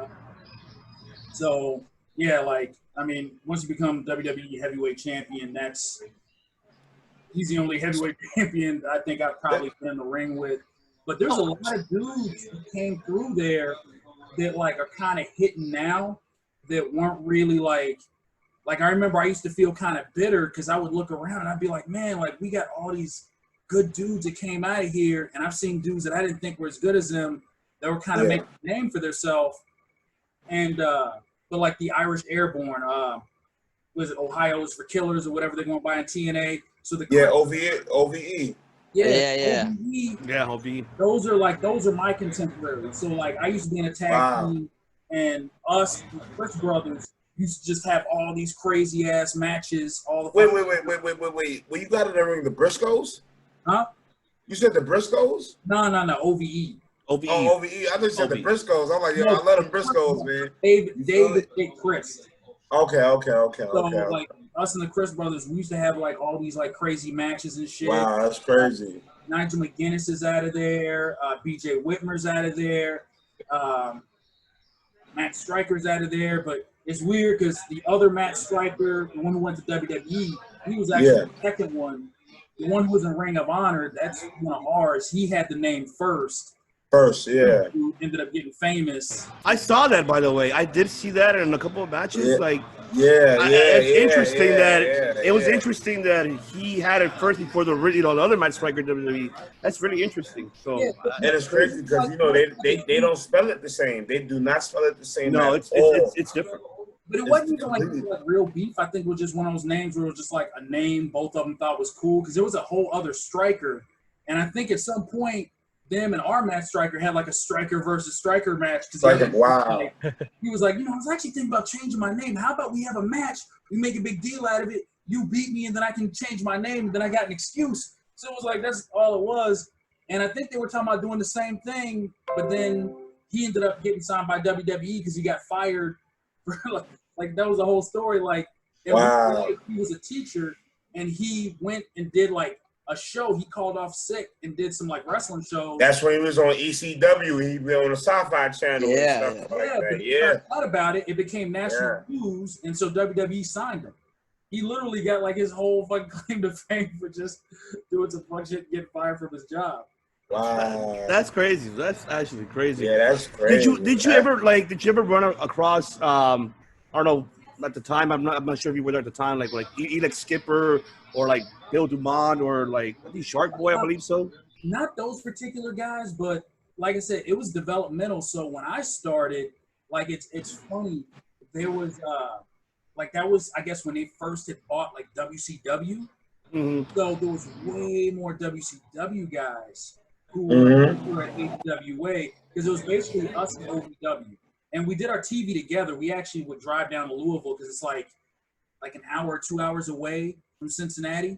So they would do the TV together. But like most of the people who were developmental that we had were WCW guys who were going back on TV. So like some of the people you've probably heard of, one I'll mention because I think he was great. I don't know if you'll remember me or not. We're not like super close or nothing. But I think Brian Kendrick is one of the most dudes. Yes. Man Spanky. Man Spanky. Back then, he was Spanky. He was coming out to Jurassic Park, shit like that. You know how he got his contract? How's that? He lived the fuck down there. He was doing ring of honor, all the other stuff. He had a name for himself, but everybody else fucking, I'm going to send in this tape or whatever. This motherfucker he was like, Cincinnati's developmental. Cincinnati. And was like, I want to try and do shows. And they were like, yo, this dude is awesome. And they gave him a fucking contract. But, like, he's one of my fucking heroes in wrestling. He's, like, legit. He's the dude who taught me how to do hip toss right. Because what they would have is they would have the contract practice. So that would be early, and then that would be all the WCW and the big-name guys. They would have a practice, and all the trainees, it would be like an hour or two, and then our practice would start. So we wouldn't even, we didn't get to practice with those dudes. Most of them didn't even really fuck with us or talk to us at all. Yeah. It was like, these guys don't fucking count, or there's some marks. They sign up to wrestle just to be around wrestlers, which legitimately there was a lot of dudes who did that. But what I remember, the reason I remember Kendrick is because I would always get there early, but by the time I got there, all the contract guys would be gone except Brian Kendrick. That motherfucker would be in the ring because we had multiple rings. We had 2 WCW rings and a WWF ring, which is bigger, and had steel ropes. And the WCW, like the Thunder rings, were made more for cruiserweights, so they had like cable. So it was easier to like springboard. Wow, that's crazy. Kendrick would be in the other ring when you get there. He'd still he'd be doing his own workouts alone, practicing punches and kicks and all this shit in the ring by himself. He's already got a contract, doesn't have to do shit, and he'd be in there fucking working out. And then I'd always get there early, so he'd be like, "Oh, here, let me," and he'd start fucking teaching me shit. Nice. So we hear. I'm sorry. We hear a lot of stories about Brian Kendrick and his attitude. So hearing from you, he really wasn't that kind of guy. You know what I'm saying? You want to hear some funny shit? Yeah, this is the funny shit that I used to hear complaints about his fucking attitude. Because I would hear complaints about his attitude. I would hear motherfuckers complaining about how this motherfucker was helping set up the ring and shit. Because they'd be like, "You're making us look bad." I'm like, dude, you already fucking on the show. Why the fuck? Let the fucking new guy set up the fucking ring. And this motherfucker's there early doing all this fucking work. Then people look at us like we're supposed to fucking fuck that. Wow. Oh, shit. Right. Hey, I heard about this dude when I fucking started. Like, he's one of my fucking heroes in goddamn wrestling. Because, like, to me, I was like, okay, I want to be more like this motherfucker. And dude. So I'm like, obviously, he had a work ethic that got him somewhere. But that's, like, I for real remember, because, like, when I was there, that was when Steve Bradley was still alive. So he was there. Wow, R.I.P., yeah. How did I just forget his last name? Lance, tall blonde dude. He was in a tag team. Lance Cade. Lance Cade was still alive. He was there. I remember. Rest in peace, Lance Cade. Isn't he dead too? Lance Cade is dead, right? Because I think they both went to Shawn Michaels school, and he was like, "Yep, man, this guy." Trevor Murdoch was his tag team partner. Trevor Murdoch. Yeah, go ahead. I'm sorry. That motherfucker looked like a gallon of milk. Yeah. Yeah, Trevor Murdoch. Yeah. But yeah, man. But fucking Brian Kendrick, in my opinion, deserves every fucking good thing he's fucking have to him. Like, I fucking hats off to that dude. Because I know everybody in wrestling always, like, they want to talk shit about dudes who are assholes or who did some dirty shit. But, like, if there's anybody I can fucking throw out there and be like, yo, man, like, nah, this motherfucker is, like, I give props to this dude for being fucking awesome. That's a fucking dude. Hey, we love you, Brian Kendrick. Yeah, I will never have anything bad to say about him. Yeah. Plus, he was one of the best pool partners I ever had. I'm not gonna lie, we cheated the whole goddamn game. Props for catching to it. Nah, dude, we did. Like, me and him. That's dope. Up in pool against, I forget who we're playing, but we cheated that whole fucking game. Like, he would distract motherfuckers, and I would just knock balls in the fucking thing. So let me ask you a question. And has there any like promotions looked at you ever since, you know, like ROH, you know, any other promotion ever looked at you and wanted you to come in and work for them? That's kind of like, that's the weird thing about fucking wrestling is like they trained us to wrestle real well at HWA, but the one thing they were really bad with, like, there wasn't a whole lot of like, oh, this is how you get yourself booked or this is how you do this. So for me, I was always like, I just got to get better. Nobody's looking at me. I got to get better. So I just kept like changing the way I looked at matches and kept doing shit different, but I wasn't trying to get booked. And then every time somebody be like, yo, man, why don't you just, like, I've literally never sent out a tape. And I remember a couple times, the only reason I ever got booked anywhere besides HWA is because somebody be like, yo, man, like, why don't you just fucking come with me? Like, just come with me, just bring your gear. Don't fucking, like, walk in with it like you're booked, but just, like, bring it with you, have it in the car, and then I'll fucking see if they got a spot. And then if I ever wrestled anywhere, I got booked there again. Like, that's all the fuck it was. The problem was all the dudes who were like, dude, you need to roll with me, were like the older guys. Yeah. They got to the point where they were getting flown out to shit. Like, I can't fly to Japan with BJ Whitmer and hope to get booked. You know what I'm saying? Like, it's just so. I'm sorry. That is true, though. I mean, I have to agree with you on that. Yeah, you're gonna go to Japan, you don't get booked. Like, fuck, I'm only over here for nothing. Like, pretty much spending money, you know. So, yeah, well, the thing is, it's like when somebody's already driving somewhere, then you're like, hey, I chip in on gas. I'll roll with you, whatever. And then, like, there's by all means a couple opportunities I kind of fucked up, and then some where there's really bad luck. Like, I did a match at what do you call it? This is shit in Ian Rotten shit in IPW or whatever in fucking Chicago. Yeah, I believe it's IPW. Yeah. Yeah, and it was like like that was kind of like the road to Ring of Honor, and I got lucky because this is like my bread and butter. The way we got trained, the match was luck of the draw. So it was basically people in the audience. There's like a hat or whatever with like all the wrestlers' names in it, and they go around and people in the audience have to pick one out, and then they hit your music, and that's your opponent. And so this was a legit thing that they were doing. And of all the people, I drew Matt Seidel. Wow. Oh, hell. We do shit, we call shit in the ring. Airborne. That's part of our training at HWA. So there was no like, oh shit, can I come up with something? I was like, dude, if he can't call it, fuck, I can call it all day. And I called like most of that match because I was like, Wow. we were in the back. I was just like, hey, I don't know who most of you guys are. Like, what are your finishers? If I end up in the ring with you, I know who it is. And dude, when that music hit, I was like, fuck yeah. And dude, we came back. Ian was impressed. He was like, yeah, blah, blah. It was a definite. I was going to get called back. And my car would not start leaving from Chicago to go back to Cincinnati. Damn. Done.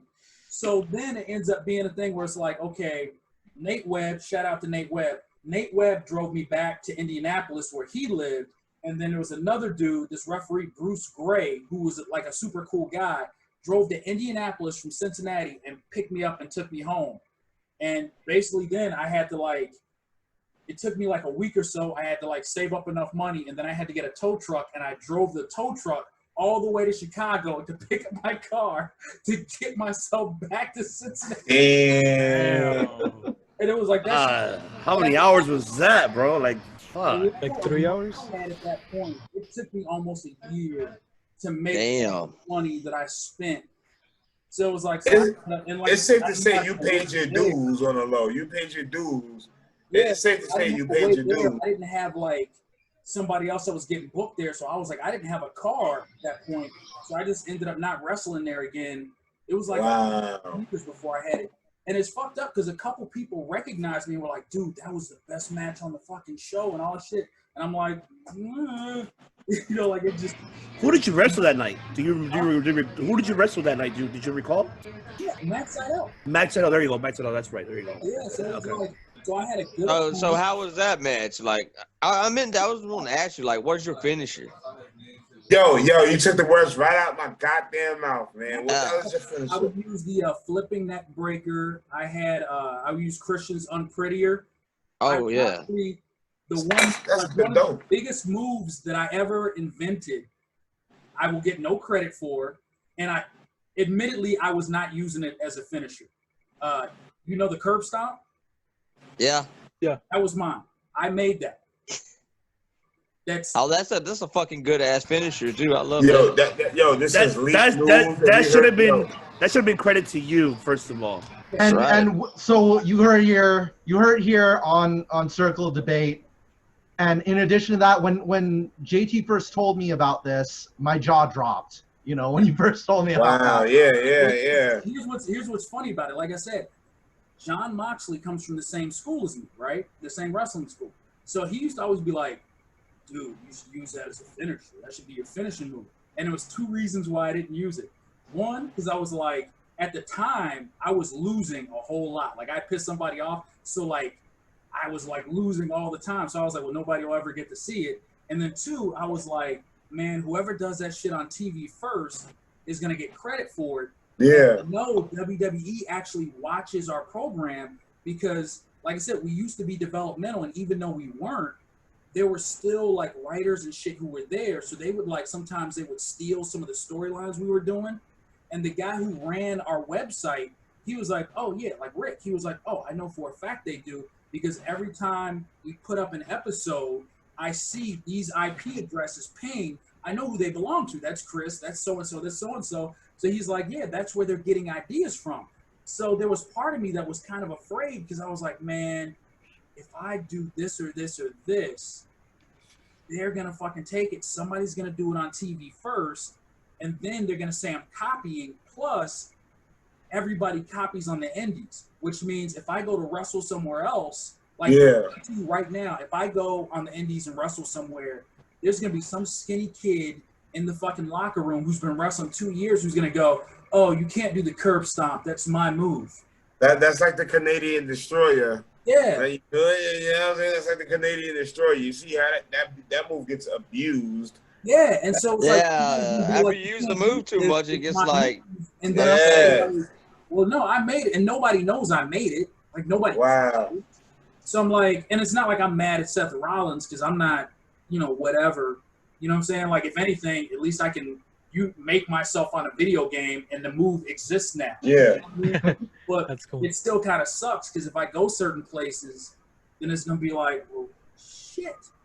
But like I said, it was like Moxley got there, and that's literally when Seth Rollins started using the curb stomp. When they got to NXT, I know he was like, well, there was this dude in Cincinnati who used to do this move. You should fucking do it. Because the first time I ever saw him do it, he was doing it to Moxley. And I was like, oh, fuck, yeah.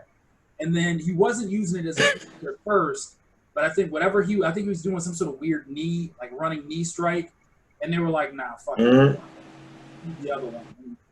So in your career, were you more towards the heel side or the baby face side? And did you have a that's preference? a good question. I ended up being a heel. Very great question. Very great question. I was a heel a lot longer. I had fun doing both, to be honest with you. Like, especially once I got established, I think one of the biggest things that kills a lot of guys, usually you start off as a baby face, but you're real generic. So you're, yeah, and you're doing all that stuff. Yeah. I can't do that. I don't know if it's because I'm black or my face or whatever, but I look like I'm being very condescending to the audience. So, like, I started out in this tag team. My tag team partner was, like, white/Jewish, whatever, blonde hair. Like, he looks like a baby face from the 80s. So if we came out and he's like, woo, yeah, the crowd would get behind him because he looks like he's that dude. And I would go, yeah, and they look at me like, man, fuck you. It looks like I'm making fun of him. So for a long time, did that hurt your confidence? Did that hurt your confidence as a wrestler or entertainer? No. It was what it was. I think it's just part of when you really started. Because, like, to me, I analyze shit. So I look at it like, okay, why does this work? Why does it not work? What is whatever? There's certain aspects of wrestling that are, for the most part, pretty, even though it's a form of entertainment, it's kind of factual. It's kind of like being an artist. There's certain techniques. Jeff, what was the birth of the pink gimmick, though? I'll get into that. Let me finish it. All right. But I think there's certain things that are technique, and then there's certain part that's just artistic, like it's flair or whatever, right?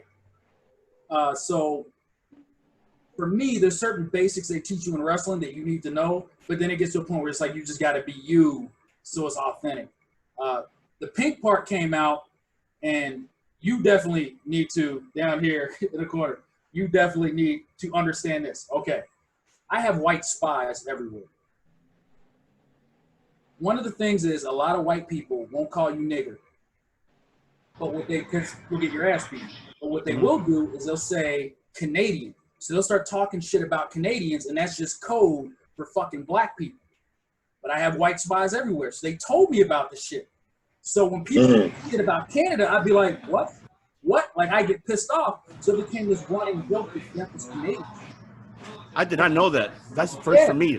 That's deep. Yeah. Yo, I've learned a lot, man.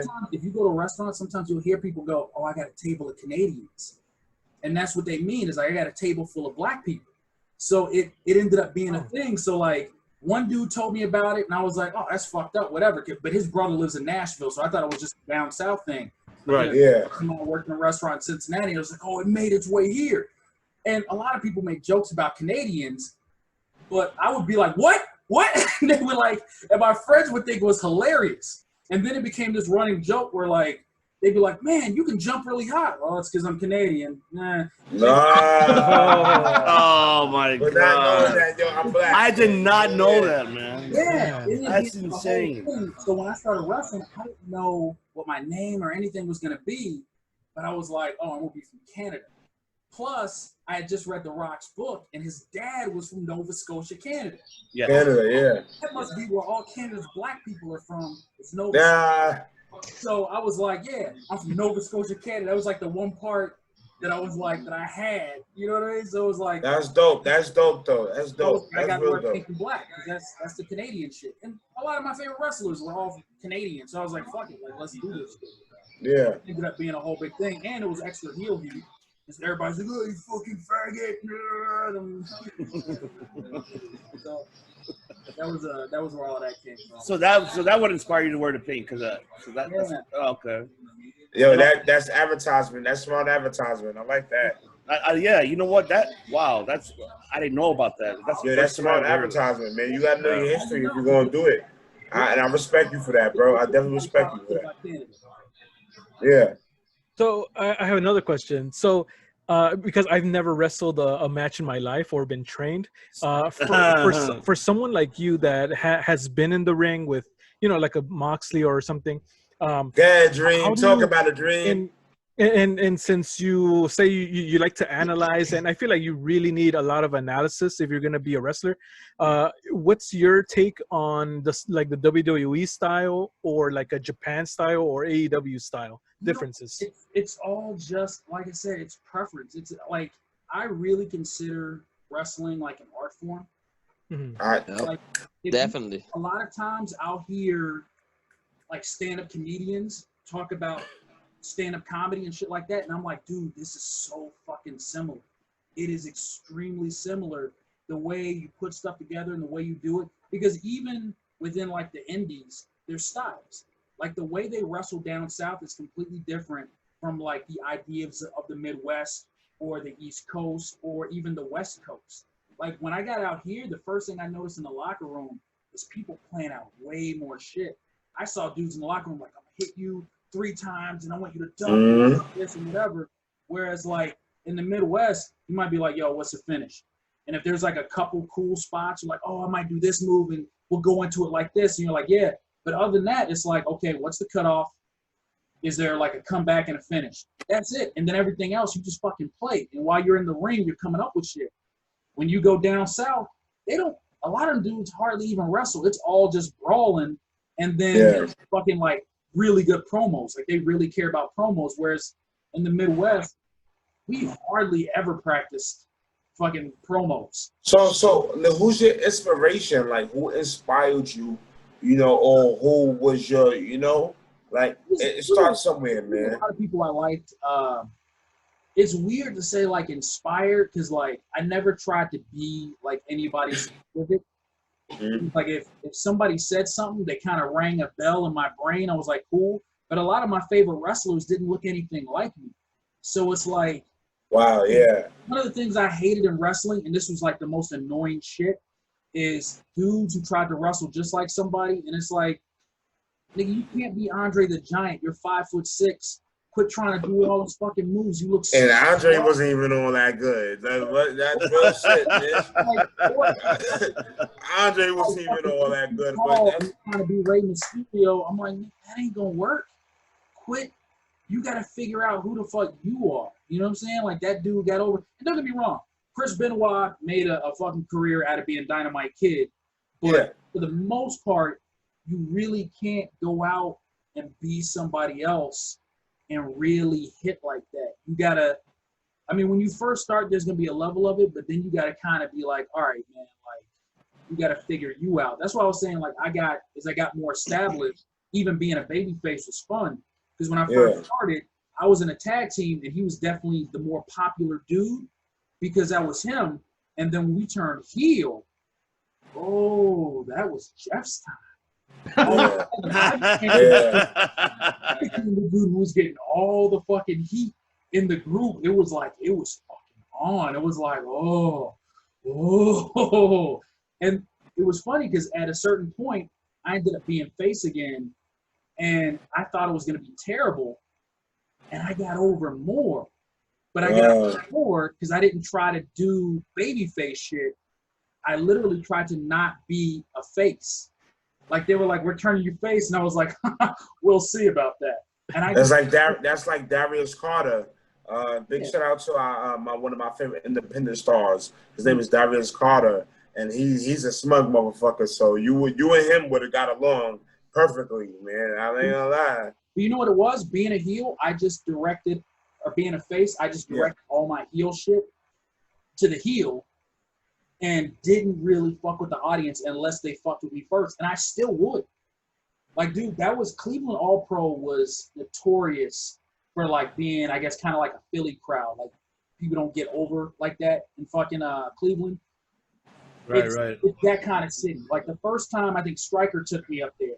And, like, Claudio Castagnoli was wrestling there. And fucking Samoa Joe and all these dudes. So it was like, oh, this is like a good fed, right? And I remember we got up there early, and some dude is showing us around downtown Cleveland. And it was like a death tour. He's like, oh, yeah, this blah, blah, blah, this famous club venue. And I'm like, oh, cool. And he's like, yeah, this is where this dude from this band, I think it was like Pantera or something, got murdered. And he like seemed really proud of it. Every place he showed us in Cleveland was like that. And I was like, dude, like this place is bananas. But I remember the first show I did, and I'm like, I still got on my pink tights because I've been a heel everywhere. And they were like, we want you to be like a baby face or maybe a tweener. And I'm like, sure. And as soon as I go out, somebody from the crowd like calls me a faggot or something. And I'm like, yeah, fuck them. I'm going to go heel. And I started ripping on this dude. And I said something about like, I saw his mom throwing barrels at Super Mario or some shit. Lost it. Yo, first thing that came to your mind, right? Yeah, I was over for the rest of the show.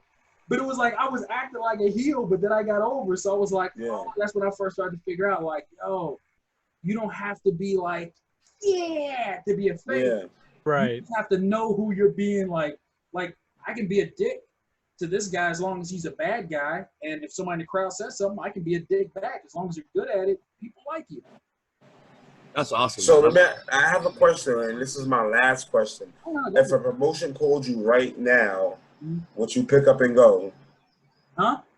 Oh, If I a was about to promotion ask that called you, same question. yeah, I told you we think alike, brother man. If any promotion called you right now, would you pick up and go? Of course. That's real shit. Dude, right now with this pandemic shit, like everything I do for money for a living is kind of out Yeah. there where I'm like, yeah, contract, I could fucking use it. Plus, I think there's that little part in your brain too that when you put that much work into something, you're like, man, I would have liked to have gotten some sort of recognition for it because I don't know, I feel like one of those comedians that other stand-up comedians will be talking about on Joe Rogan, and they all know who that is, and they're like, no, he was pretty good, whatever. But then like nobody else knows what the fuck you're talking about, and then it might be like 3 other dudes that like stole some shit from this dude or whatever, and like nobody cares, and they're all famous, and that dude just died, forgotten. So there's that like that little part where you're like, yeah, I would have liked to, just, like got my credit, but then at the same time I'm like, yeah, but that ain't the only thing I'm gonna fucking do in my life, and it's whatever. Like I moved out here for film, like I've been working on movies and shit. And Jeff, that's where I met you. I actually met you on the set. We were both extras on a TV show for those watching. Me and Jeff used to work as background actors, and here in Hollywood. So since we're based in LA, well, four out of the 7 or 6 of us. Sorry, I can't count right now. But something I definitely want you to get more credit for is when you told me about the Mr. Jacko gimmick. Explain that to me. Explain that. I gotta hear it. Okay. Yeah, explain that to me. Here's another one. All right. So when I was in HWA, like I said, I was very comfortable calling shit in the ring. That's part of how we got trained. So one of the things that we used to do, because like I said, I got a lot of you get a lot of ring time because the school was open like 5 days a week, and then we had multiple shows on the weekend, and our TV filmed on Tuesday. So especially like with me, like I said, I had that whole like Kendrick thing where I was like, dude, I'm not gonna. Some people get on shows and they would stop showing up to practice. I'm like, I'm gonna keep going to practice every day. So 5 days a week, plus Tuesday, plus Friday and Saturday shows, and then they started doing a Sunday show. And the Sunday show was just for the trainees. It was a free show to get in, and the whole idea was we want to get these guys used to being and performing in front of an audience, so that we can, when we put them on TV, they're not like freaking out. And my whole thing was like, because this is like when Moxley and them were first starting. Like a lot of people don't realize the whole way he got the name John Moxley was that movie Varsity Blues. Oh, okay. And a tag team with this other dude, and their whole gimmick was they were football players. So yeah, that was his whole deal. But that's crazy. Wow. Yeah, so my whole thing was like, well, here's the thing. At that point, I had already been on TV for a while. And so I was like, all these new guys like Moxley that like could be something. Moxley was actually to the point where he was doing shows on TV, but he was just like a jobber. That's, kind of how you start, right? So I was like, well, he's going to come on TV on Tuesday, and I'm going to beat him up. So why come out here on Sunday and then beat him up there too? Like, wouldn't it make more sense if us experienced guys, the ones who are doing these Sunday shows, if we all had masked characters and then we get these guys over? So even though it's not on TV, the hometown audience gets used to seeing them beat somebody. So if we beat him on TV on Tuesday, I beat a somebody instead of a nobody who always loses. So we need to come up with these characters. And there was this dude, he was a legit luchador from Mexico, super sick, wrestled in AAA, fucking awesome dude. And he was going back. I told him about this gimmick I wanted to do, and he was going back to Mexico. And I was like, dude, can you how much would it cost if I wanted to get a mask made? I have an idea for this character. He's like, yeah, draw a picture of it, Wade, blah, blah, blah. So he gives it to me. He ended up not even charging for it. He's like, it's cool, no big deal. And he's just like, I fucking love Victor. He's dead now. He just died of cancer within the last. Wow. But do you remember his name? Well, what was his name? Huh? What was his name? What was his name? Super Zeta. Super what? Super Zeta. Zeta. Okay. But yeah, he came up with it. So I had this character, Mr. Jacko. So he was like a luchador Michael Jackson. So I sewed a wig onto the head. And then it's funny because the house I was living in, it was my great grandmother's house, right? She was like 108 when she died. And she lived right by the college, right off campus from the college that I had gone to. So when she died, I ended up just moving into her place because the family owned it. So I remember just looking in the basement and I found this old Michael Jackson jacket from the actual 80s. Just an holy shit. Zippers. Wow. And at that point, my arms were too big for it, but the thing zipped off the side. So I just zipped the sleeves off. I had the vest, and then I had the whole thing covered head to toe. And I remember begging Cody to let me do this gimmick. And him being like, dude, everybody's going to know it's you. Like, we know the way you walk and all that stuff like that. And I was like, dude, just let me do it. And finally, on those Sunday shows, he let me do the gimmick. And the next Tuesday, I was on television as Mr. Jacko and had a higher spot in the card than I did as me, JT Star. I remember, anybody's gonna know what you. I give you that, man. I give you that. I definitely give you that, man. Right? I got done with that first match, and I was walking back to the locker room, and I heard a bunch of people in the audience go, "Dude, you can tell that's Andre." There was 3 black wrestlers in the Fed. Me, Andre Hart, and Deja Vu. Deja Vu was like 300-something pounds. They knew it wasn't him. Andre Hart was like 6 inches shorter than me, but they were convinced it was Andre for years. Nobody knew that I was Mr. Jacko. Wow. Oh, wow, man. Holy shit. That's good shit. Wait. And the promos that you cut, though, the promos that JT cut as Mr. Jacko. Oh, dude, I did the whole thing. I remember going out and being like, I do the voice and I'd be like, well, when I get in the ring. Wait. So you're the dude that moonwalks and DDTs, right? No, that's another dude named. Okay, I was about to say. That's Santana Jackson. Or Santana. Okay. I'm about to say, hold on. JT's the OG of that idea, though. Yeah. Okay. He took that idea. That's fire. That's fire. You're a Hall of Famer to me, brother. You're good, man. But it's like I said, that's another thing I'll never get credit for. And again, I'm not mad at the dude. I feel like he does the gimmick better than I did. Because I didn't do the Michael Jackson dances as well as him. Like, I've seen him. I feel like he does those dances really well. I like the voice, though. I like the voice that you do. I want to talk to that dude because, for real, there's a couple moves that I've made for, like, Mr. Jacko that I'm like, yo, you need to do this. The only other thing that sucks is he doesn't wear a mask because I feel like that almost could have been, like, some Tiger Mask shit. Like, yeah. Generations, like you're the next Jacko or some shit. But the finishing move I used, not that I really won too much of Mr. Jacko, but you remember Mr. Sacco? Yeah. Mr. Jacko. Pull out the sparkly glove, put it on instead of the sock, and I would do that, and I called it the sleepover. I love the name. That is great. That is great. Good shit, JT. The promos though, like the. I'm dangerous. I'm a smooth criminal.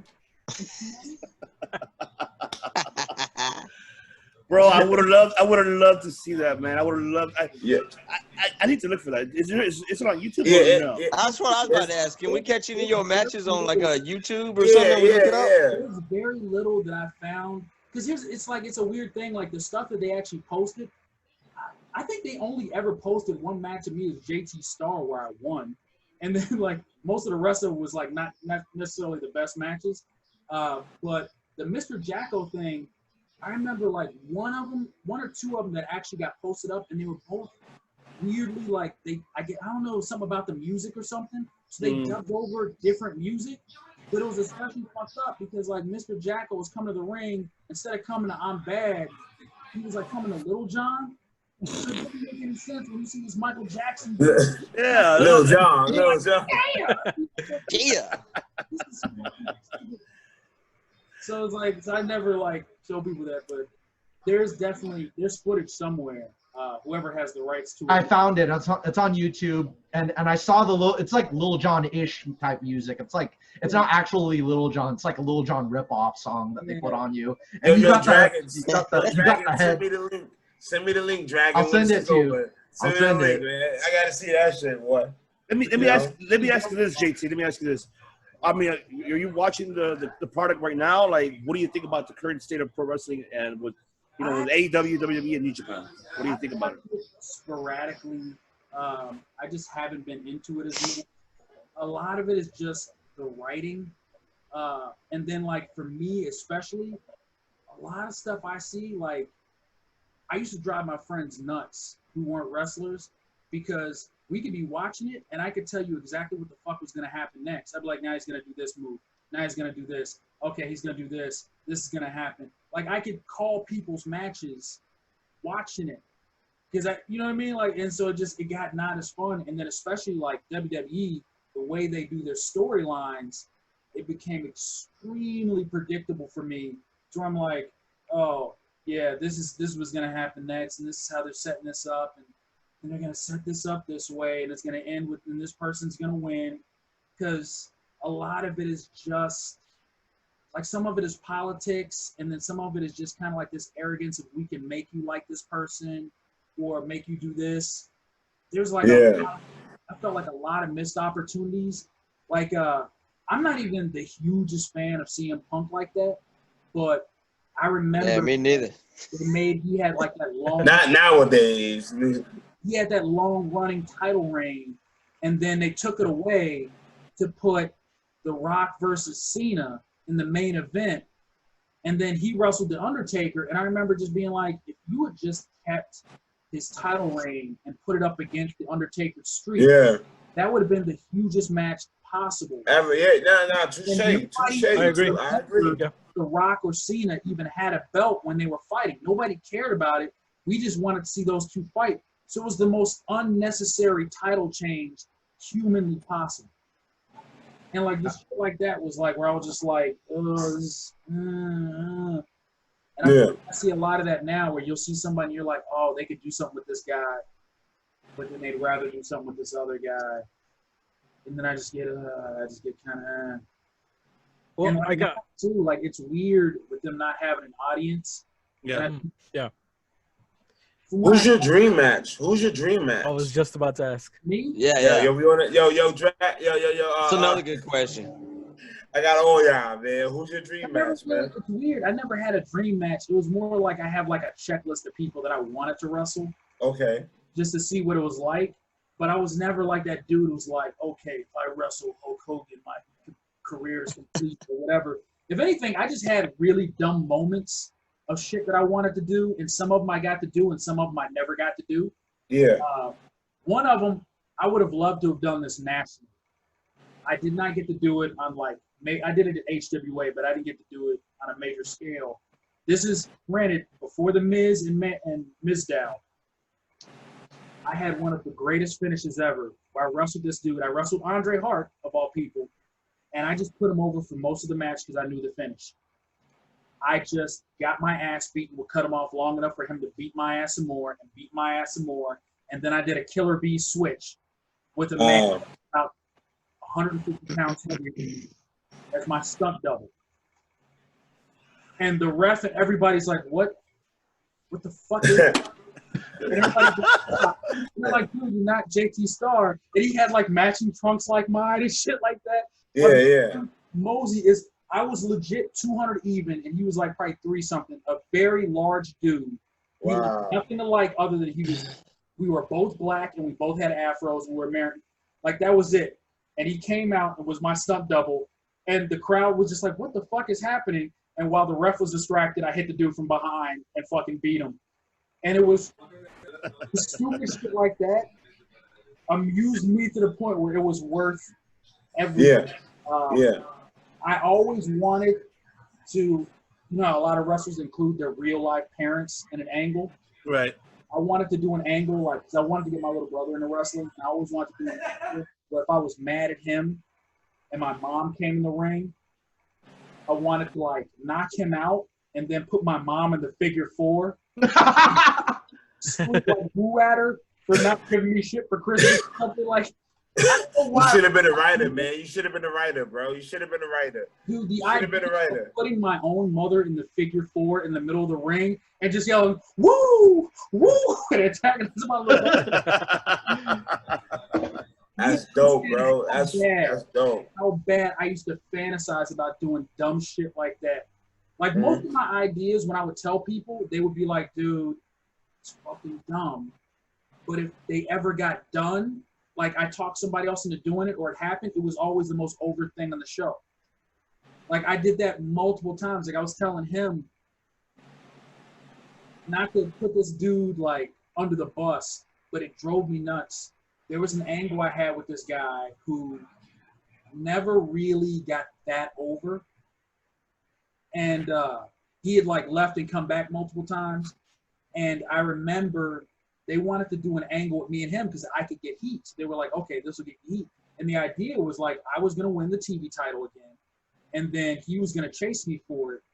And it was kind of a standard angle. Yeah, I was like, look, I just won this #1 contenders thing for a title shot. The guy who held the belt was Chad Collier, who I don't know if you guys know who that is. He's fucking phenomenal. He was trained by Dean Malenko, and they look like it looks like his son. If you ever look up Chad Collier, they look like twins. Yeah, I know what you're talking about. It sounds familiar. I know what you're talking about. Yeah. And they wrestle exactly the same. There's actually a match of them wrestling each other, and it looks like some weird video game shit when like 2 people pick the same character. That's what it looks like. Yeah. It looks like Ryu versus Ryu fighting. It's awesome. But he was phenomenal. And I was like, dude, I could have beat this dude for the TV title. And I was like, but I was never like, yo, I got to look like this badass. I was like, you know what would be actually more awesome since I've had the #1 contenders. There's this big argument over who's going to face him for the title. What if I make some argument because you just won this match so you get a shot and I get a title shot anytime I want?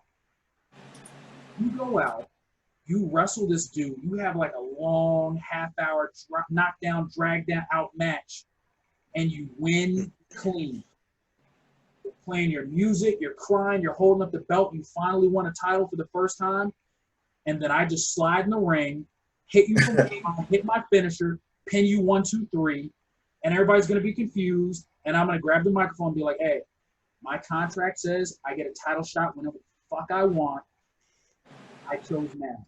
This was before Money in the Bank. That's Money in the Bank. That's Money in the Bank shit right there. No, this is about half a year to a year before Money in the Bank ever happened. Wow. So this is an idea I had. Here's what's awesome. Here's where you're gonna go. Are you fucking serious? Yeah. I picked the idea. Everybody's in the room. He goes, yeah, and they're all like, oh fuck yeah, that's gonna be some heat. They're gonna be chanting Hustler's belt every time you fucking come to the ring because that's such a bitch way to win a title. And he's like, yeah. Then the next week happens, he's supposed to win it. Yeah, man, I don't know about this, man, me having the belt for like 30 seconds shit, man. I don't know about that, man. Like, what if I just win this title and you win it, like you take it from me next week? What, like, he ended up taking the whole fucking thing. So all that ended up happening is instead of me taking the title from him that way and then him winning it back, and then, eventually after, chasing this dude who stole the title from him, and then being this champion who finally has his belt and everybody's behind him, all that happened is We waited a couple weeks. I took the belt from him, and then he never got it back. Because he had heat for a little bit, and then somebody else got more over than him, and then they ended up feuding with me for the title. Because he was over for his theme music, and then if he won, his theme music was really cool. The crowd cheered again, but like during the match, everybody was like, "Yeah, it wasn't whatever." But that was, he fucked himself. And to me, I'm like, dude, you realize this makes you look better if you win the belt for a second. You're already beat up. You've already been in a fight, and I knock you out. If I go out and we just have a match, and I fucking beat you. If I don't want to give you a title shot, nigga, why should I give you a title shot? I already beat you. That's being smart. Yeah. That's true. There's so many angles I've seen like that in wrestling where people fuck themselves. We had an angle. This was not my idea, though. This was Cody's idea, but it always pissed me off because I was like, I wish I had thought of this shit. And they totally do some shit like this in WWE. I'd probably pitch this shit if I was there. They had this angle where there was like this group that was running out and they were jumping people. One of our managers, they knew it was him. His name was Patrick Black. So he started calling it the Black Militia. But they'd have like masks, they cover head to toe, and they'd run out and they just jump random people, be 4-on-1. And so these attacks were going to go on for like a couple months. And nobody knows who's doing it. And Asian and AIDS, man. And it was built up for a while, right? And a bunch of different people dressed up because it was like, okay, who's available to dress up and do? So nobody knew who was doing it. People just knew these guys were getting jumped. And it was finally going to be revealed who this group was, who was jumping people. You know who was going to be? Fucking girls. What? Our fucking revolution type shit. And I'm like, yo, this is going to get them over. And two of them were like, nah. Sexism. Hell yeah. Sexism, you know? No, the girls didn't want to do it, not the dudes. All the dudes were like down for this shit. And plus, we had already been getting jumped for fucking months anyway. So when it was revealed, it was like, oh, this is going to be hot. Like, we're all in the back. We know you. We're cool with you. We're like, yeah, we want you to get over. And it's hard for most of these girls, other than being hot, because if there's only like 2, 3, 4 girls, the same 2 girls are wrestling each other every fucking week because we had a weekly TV show. So how many times can you fucking the same person and keep it exciting? Motherfuckers. So we're gonna know, like it got old, and then it's fucked up because there was one of the dudes, Logan, wanted to start bringing in like some of these outside girls from like TNA or whatever who had a name. He was gonna pay out of his own money to bring them in. And a lot of them didn't want these girls to come in because they were fucking jealous because they were like, oh, the girl's more over than them. But to this day, I'm like, how the fuck do you pass up that opportunity if you're a chick? And 2 of them were down. By all means, 2 of them were down. But 2 of them were like, ah. And I remember, they're fucking stupid. That's the dumbest thing I've ever heard of in my life, that you would get that opportunity.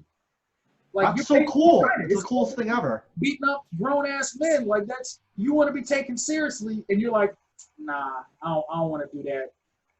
I want to keep wrestling the same 2 bitches. Nigga stupid. You know, multiple times a week. And really, it's more than once a week because we had the weekend shows. Like, even if we had a Saturday show and no Friday show, that's still at least twice a week the same 4 girls are going at. Jeff, I already know what I want for you. Okay. And I'm gonna say this to everybody. AEW developmental booking head right here, Jeff. Bam. Oh, dude, here's the thing. It's weird because I ran into some cats for AEW when I was doing, because my other thing, I draw. So I do a lot of like storyboards and shit like that. One of my buddies had a company that, like, they do like the airbrush characters and shit. And so we would travel to all these comic book conventions, like really around the world. Like, I've been to Paris a bunch of times. I've been to Auckland, New Zealand. Wow. Places just drawing motherfuckers, right? And weirdly enough, a lot of times I go to these places, I end up running into like different wrestlers that like sometimes I know or whatever. And I ended up drawing some people who like, they worked at AEW. And I was like, yeah, I used to wrestle, blah, blah. And I'm like talking to them. And they're like, oh yeah, BJ Whitmer. I was like, oh, you know BJ. So I was like, oh yeah, it's like a dude. Everybody know BJ. And so it was like, yeah, he's like working there. He's like writing or whatever. Like I said, I haven't talked to him for like a while. Like, we're still friends on Facebook, but we weren't like the closest dudes. Like, we always got along, or I liked him, but we weren't, you know, whatever. But yeah, I was like, man, I should like call them up about possibly trying to get like a job, like writing there or something like that, because it's something I know I can do. Like not even like on some like I hit 40, so I'm not thinking they're gonna try and turn me into some like huge megastar at this point. Yeah. But I'm like, you know, at the end of the career, I'm like, well, I've been in the ring, so I know what the fuck I'm talking about there. I've got a degree in film. I understand about like editing and you know certain other like aspects of writing. So I was like, dude, I feel like I'm a good go-between for the production side and the wrestling side, whereas a lot of people have only done one. And I'm like, dude, I've done both. I've got years experience in both. So this could end up being like where I make my mark on my bread and my butter. And then Cody was like, because the big thing they were saying was like, dude, they're gonna be in LA in like 2 months. So when they go there, like, yeah, you need to just like show up and like just kind of hang out and like talk to some of the people, whatever. Like, we'll be there, and like you already know. And I was like, yeah, I know this person. That person, Moxie's there now. Like, I fucking know him. I was like, yeah, I'm gonna fucking go up there and try and like, you know, because like I said, I was always good about working, but I was always bad about finding the work. Like, like every time I got booked, it's usually like somebody else going there and be like, dude, come on, man, like just come with me up here. Oh yeah, sure. Yeah. You know, I was like every time I would like it was like once or twice. Like that's how I got saw at Nashville. I actually called somebody, and he's like, "Yeah, come on down." And I was like, "Oh, that was easy." I never had that thing where I was like you talk to like Mr. Kennedy. He's like, "Oh, I did this. I sent out this tape. I did this, and blah blah blah, and I did this, and like it was a job." And I'm like, "Oh yeah, that makes way more sense than what I did, which is just." Expected if I get better in the ring, somebody will find me. Oh, somebody's called me. I guess I have to practice more. Yeah. I mean, it has its merits. I mean, when you do get called up, you're probably pretty good because you've been practicing all that fucking time. But you know. So Jeff, you talked about like commentary not getting some things because like the generational gap and some things going over their head. It's not even just commentary. It's like a lot of stuff. I think it was like the whole goth thing we were talking about when that kind of. I think it's the whole reason. I think it's what's killing WWE now. Even NXT was doing a lot better. It's because Triple H was running. Even though Triple H is not like young, he's still younger to get some of the shit. Like I was thinking about stuff like, say for example, Gangrel. If you look back and you remember when Gangrel debuted, how shitty of a gimmick it ended up being in WWE, even though it was a dope gimmick.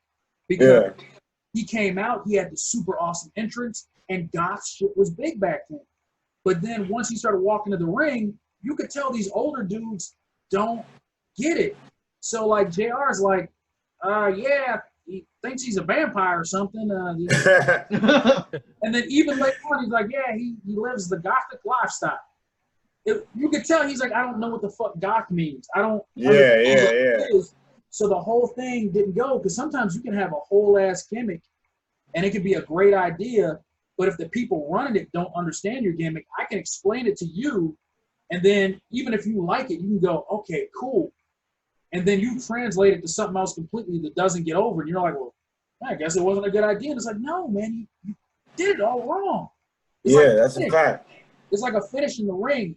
If this guy isn't standing right here, that finish doesn't work anymore, and it becomes ridiculous. Everybody has to be in the right place. So to understand a gimmick, you have to get it right. I had a gimmick. I think it was to start the conversation with me and you. I had a gimmick that I wanted to do that, admittedly, I kind of ripped it off. The gimmick anyway, and then I kind of had a way I wanted to go with it, and they didn't really get it, and they kind of did another thing, which I still got over, but it wasn't the same. Do you guys remember Battle Dome? Yes. I do, yeah. I remember it. It was basically American Gladiators, but the Gladiators had no wrestling gimmicks and stayed in character. A lot of people don't realize this. One of the characters that I was kind of basing the gimmick off of was Terry Crews. He was not famous back then, but he was going by T-Money. Wow. The whole gimmick was he was like a fun fact. He was like the spoiled black athlete. So he would come out and he had an entourage of dudes that were like, yes, man. They were like, yeah, T-Money, you got this, T-Money, what's up?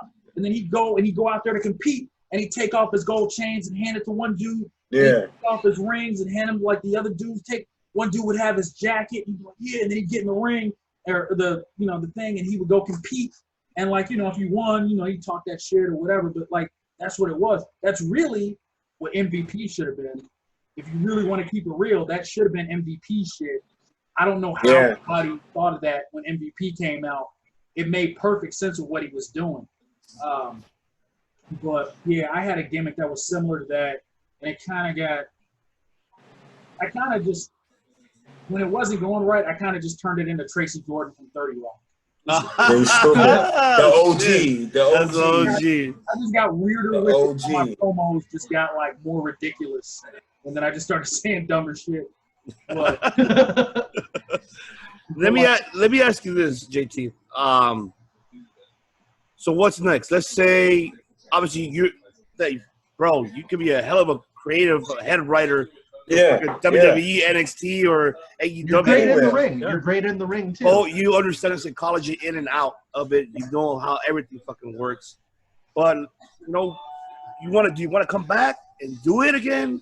You want to be a head trainer, or like what? Like for you to get back into pro wrestling again, which I'm obviously you still are, but what is it that you want to do exactly for the business? Do you want to do all the above, or like what's the main thing? I think realistically. If for no other reason, I really didn't like my last night.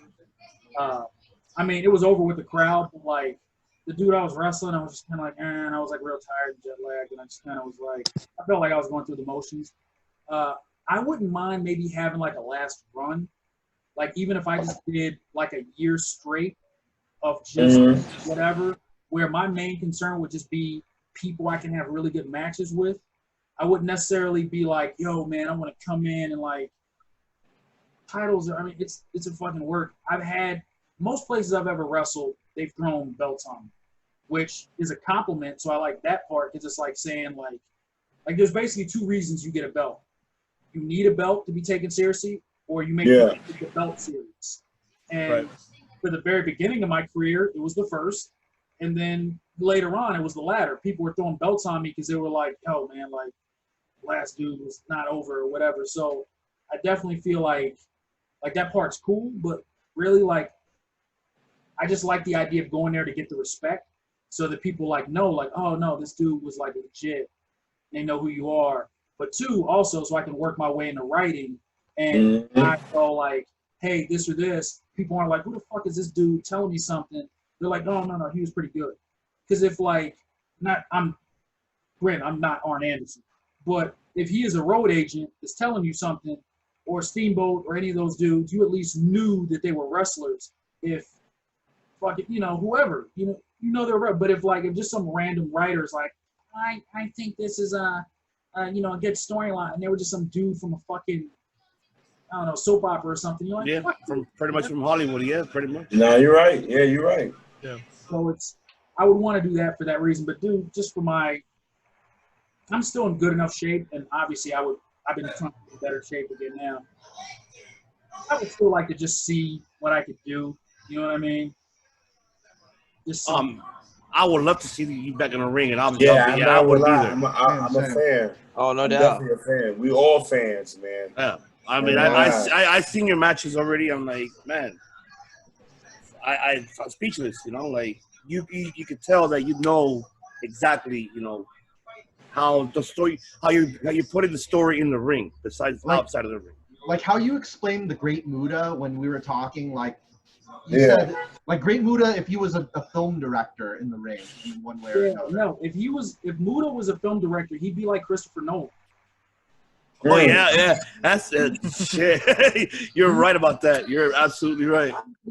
Yo, right. Oh, detail. Like I remember Jimmy Yang and me were talking about this because like Jimmy actually got to like meet and talk with him, so he was like confirming some of the shit that like I would like from watching him. And I remember him being like, dude, like they would talk about wrestling. He'd talk about how like Muta would even be thinking about what his fingers were doing, like what are you doing with your hands while you're doing this or whatever. And then when you go back and you watch him in the ring, he's in there, and even like he's not engaged, he's just standing there, but he's some like whatever he's doing to where he's so engaging to watch, just standing around. You go back and you watch a match with him, just in between, he just goes to the ropes and he's doing this weird thing, and Like so many like Japanese wrestlers or wrestlers in America got their swag from him. Tajiri got his swag from fucking Great Muta. Like all the Bucksaw. They got fucking Muta swag. And people talk about like, oh, the Mount Rushmore, Hogan and this person. And I'm like, and you fucking left out Muta, suck a dick. Like that's why I put Muta on my top 5. What now? I'm not hating. I'm not hating. But tell them who you put. Right. When people talk about Japan, they'll talk about Inoki, and yeah, he was a huge star, but fucking Muta is that dude, man. Like, he's that guy. And he's just, I don't know, man, it's weird. Like, the other thing about Muta is he could wrestle everywhere.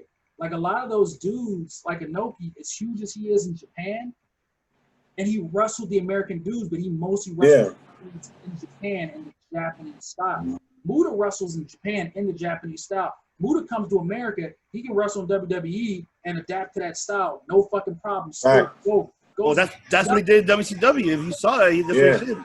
Yeah.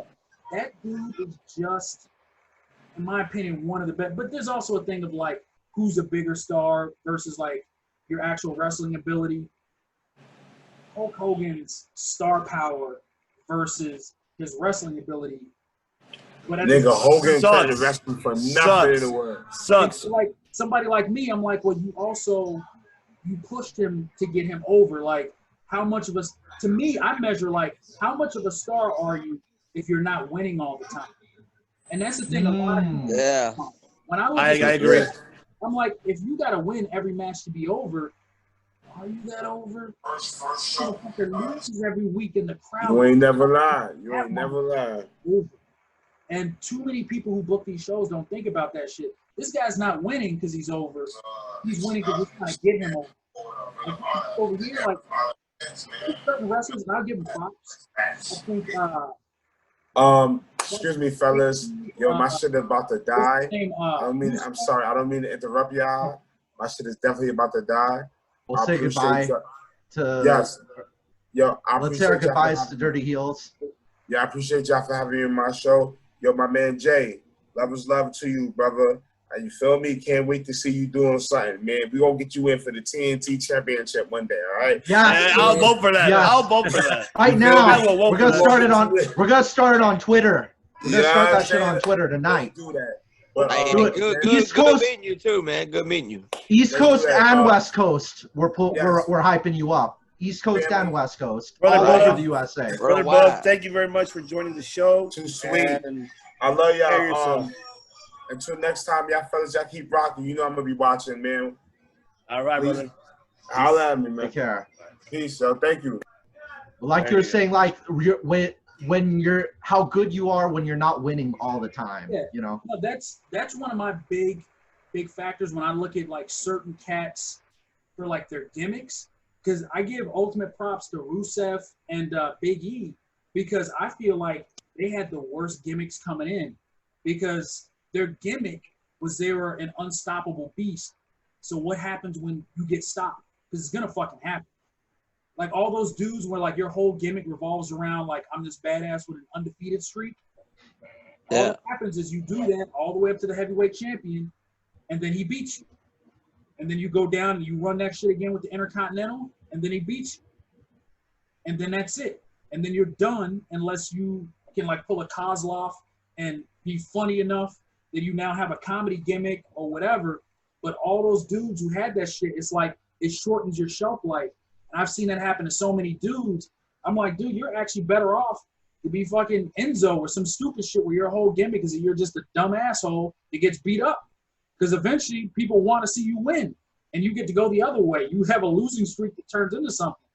But I was like, I give props to those dudes because I was like, oh, I don't know what's going to happen with them. Like, I see why he don't want to leave New Day. I don't know. I mean, I would mind Biggie being a heel because he could pull it off. You know. Yeah, that's why I wanted to see him be a heel when he went on a single run. I wouldn't mind seeing that. See, you know who I actually would be really interested, like while we're doing like our fantasy shit. This is Jeff. If I was writing for WWE shit that I would do.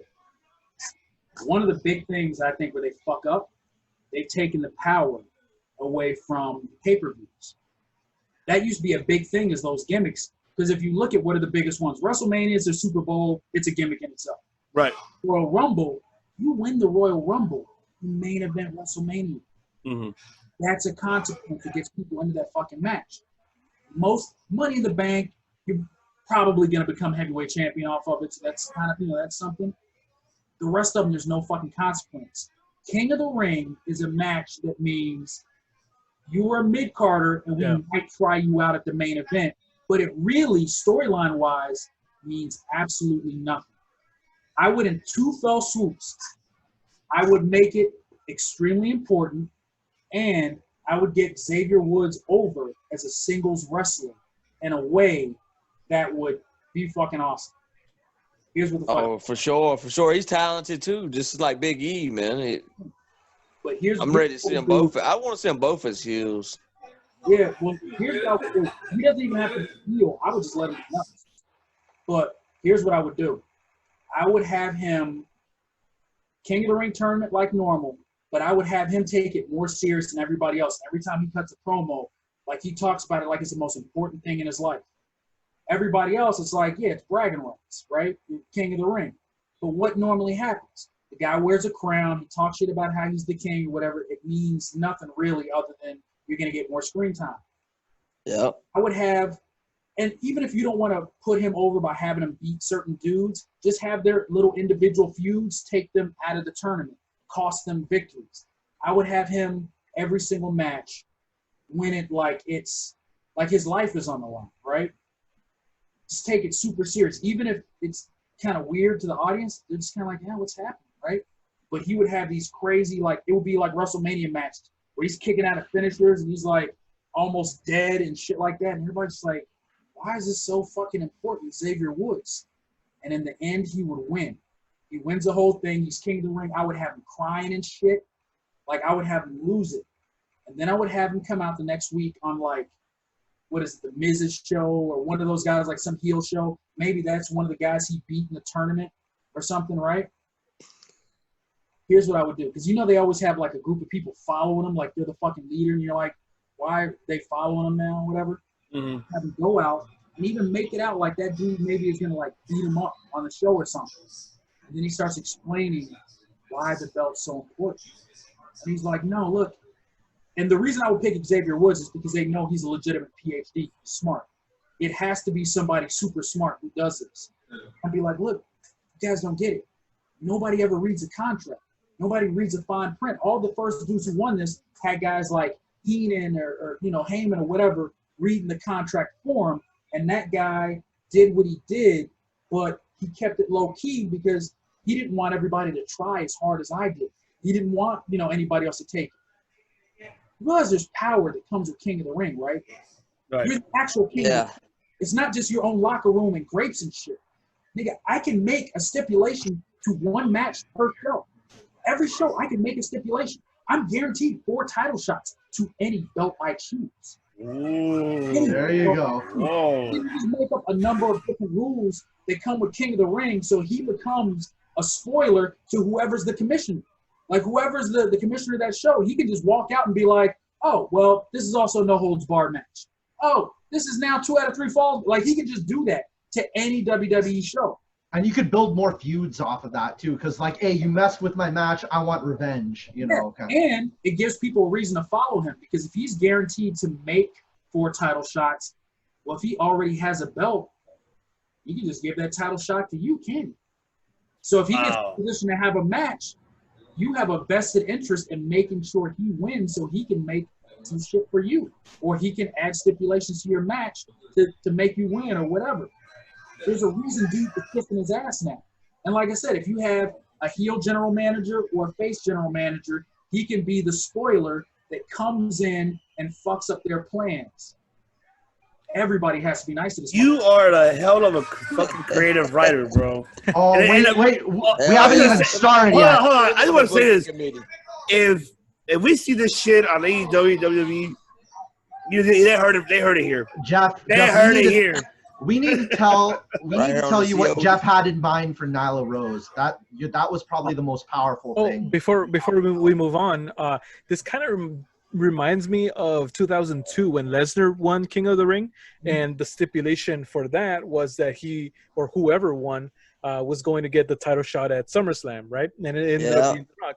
So, but this takes it to like a whole new level, you know, of booking and possibilities. It becomes a permanent thing, and then like I said, you set rules to it so that like this match means this and this and this and this. This is the power this dude has. The biggest thing where they fuck up in wrestling is there's a lot of stuff that's undefined, or it's always kind of been that way, so they don't really go into it. But like, it's easier to write a show. It's like a movie. If you know Superman is exactly this strong, he can fly this fast, this is what he can do, then you can bring in an enemy who can go, oh, well, I have kryptonite. That means you can't do this. I have this. This makes opposition. And so it ends up being like that's how you do it. Wrestling doesn't have enough of that. So it just ends up with like this generic stuff. And then people go, well, this angle happened before, so I'm going to do this angle again or whatever.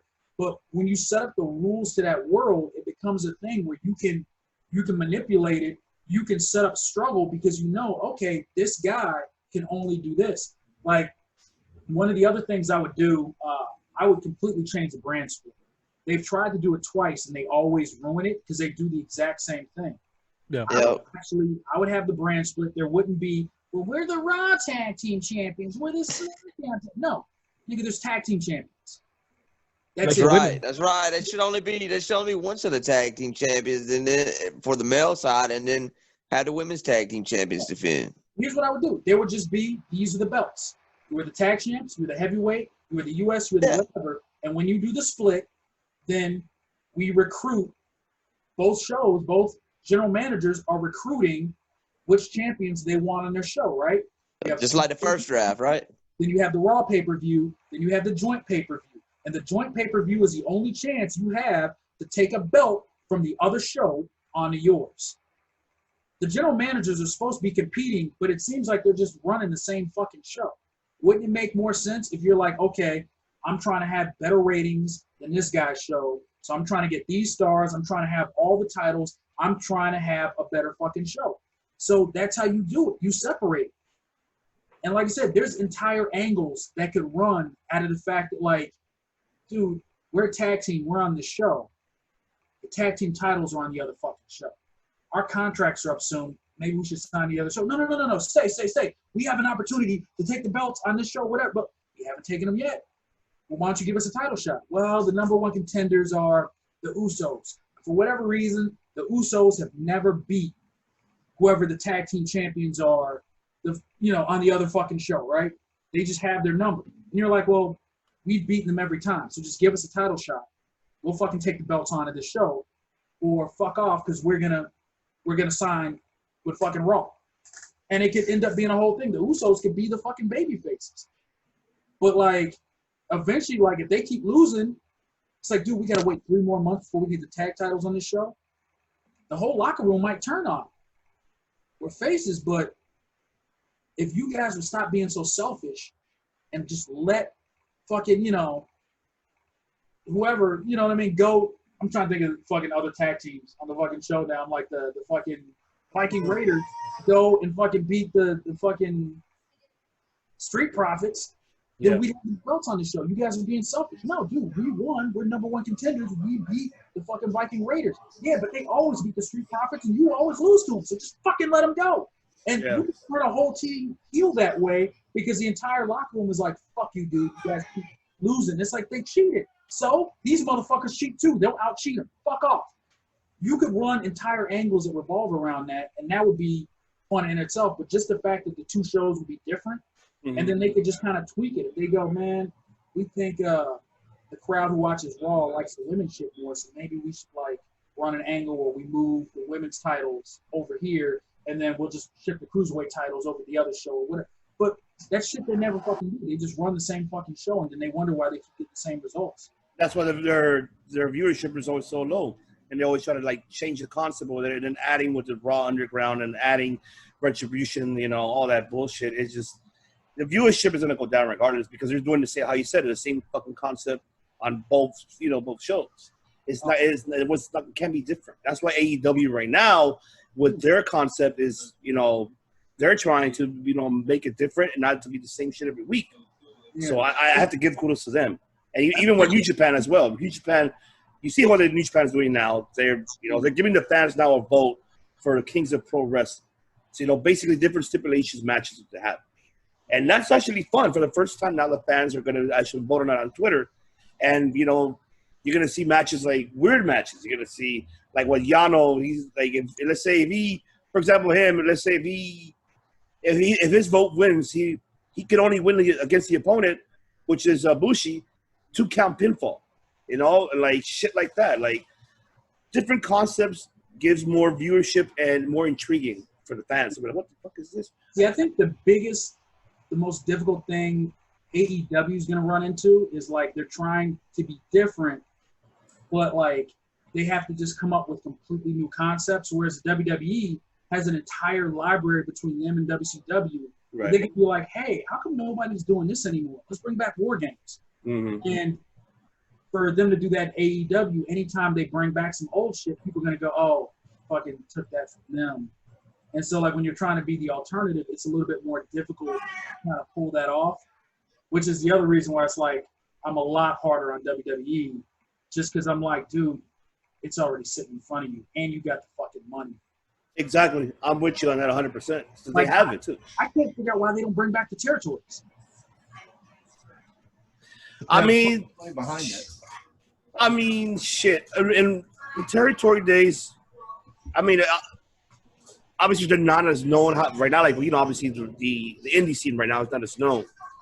But, it's there, and how can I put it? It just, shit. It's hard because, Vince is selfish, first of all. We already know that motherfucker's selfish. It's not really, and that motherfucker, he's more worried about his investors because it's a public, trading company. It's a smarter investment. Hear me out. Mm-hmm. I came up with this years ago, and it made perfect sense to me, and I still don't understand why he doesn't do it, especially now. He has an entire network. Why wouldn't you just basically do what you do with your developmental territories worldwide? Take some smaller fed in Japan that has like TV or whatever already set up. Mm-hmm. Buy into it, make it WWE Japan. Do the same thing in Canada. Do it in Puerto Rico. Just do it a bunch of places that are already fucking set up. You just maybe give them like WWE rings or whatever, so it's like regulation for your shit.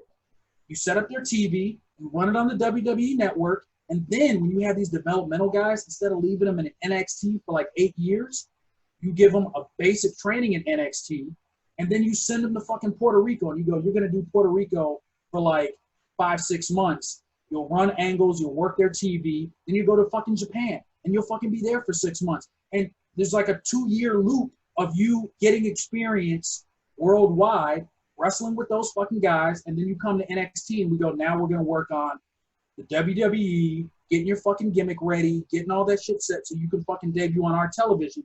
And by then, you got a dozen AJ Styleses and people who've wrestled around the world instead of people who've only wrestled in this one little fucking spot.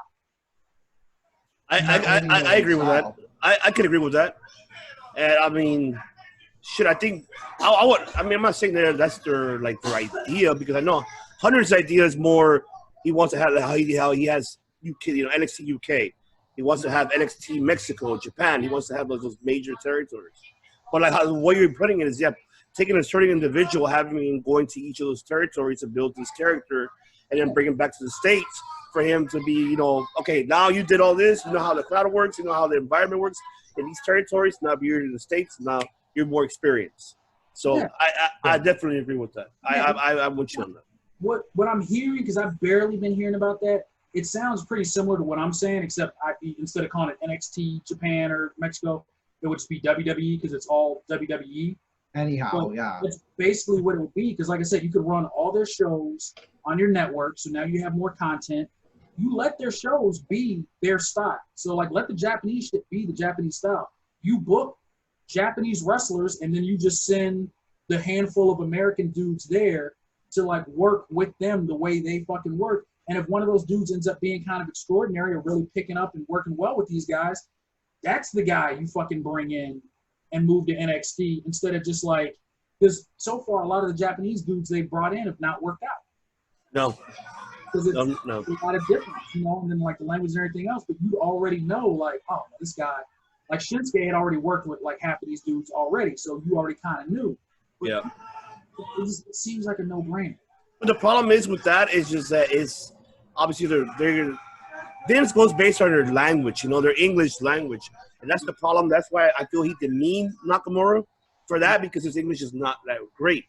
And you know, Asuka, her English is getting better and better, but she's getting there. I mean, that's what but Vince likes her, because it's like her in-ring ability and her charisma that she has. Io Shirai is another one that Hunter doesn't want to let go, which I'm hoping he does not let her go to the main roster, because she's pretty much the heart for the women's division in NXT, in my opinion. That's just how I feel about it. And then you have Kushida, who's there. Where the fuck is he now? Kushida's there. He was popular, big popular, you know, superstar in Japan. Where the fuck is he now?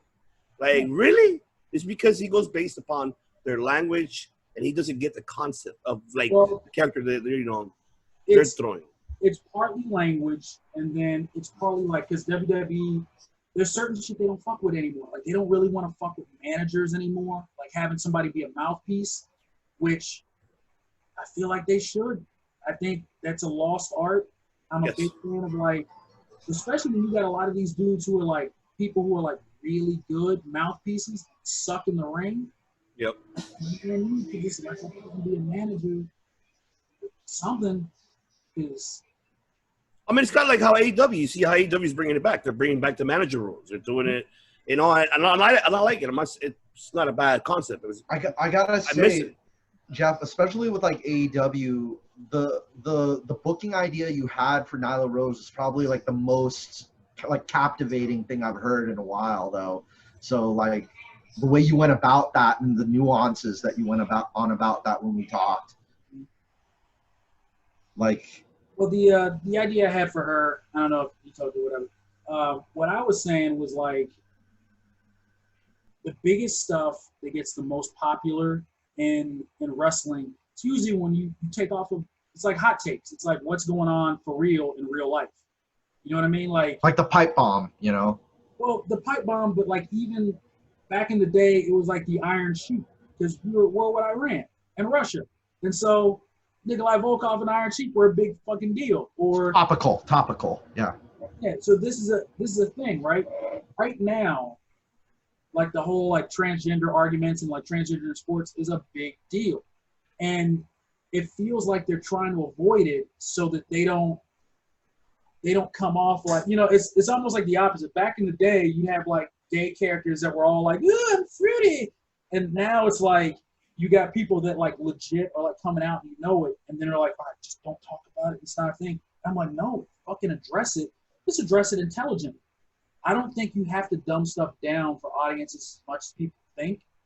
I wouldn't even necessarily go heel face with it. I would have it so that like all parties kind of are making legitimate points, and then kind of see where the audience is with it to play with it. So like what I would do is like, even if Nyla Rose was born biologically female, she's still bigger than a lot of those chicks.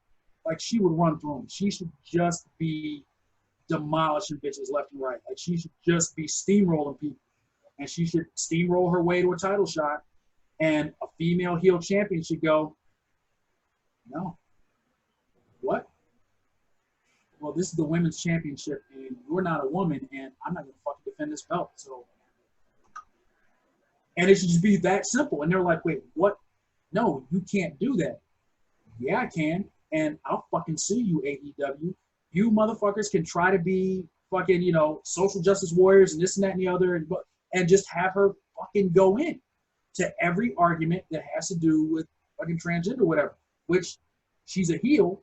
So you can get away with her doing that as a villain and having it be a thing, and then let Nyla Rose make the arguments the other way. Let her make intelligent arguments, you know, like go in, have that back and forth where this chick, it's a different way for a heel to run away with a belt and hide from a babyface champion.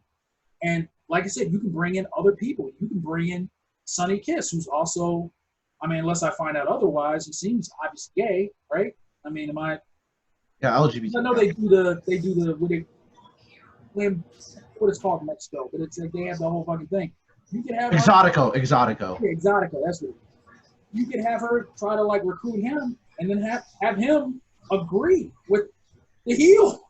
That would blow people's minds because they'd be like, what? And he'd be like, yeah, like that's why I wrestle men and not the women. It isn't fair. It's not the same thing. And have it be like this whole like, whoa, because most people don't, like especially wrestling fans don't know enough people from enough different walks to realize that everybody's not a monolith.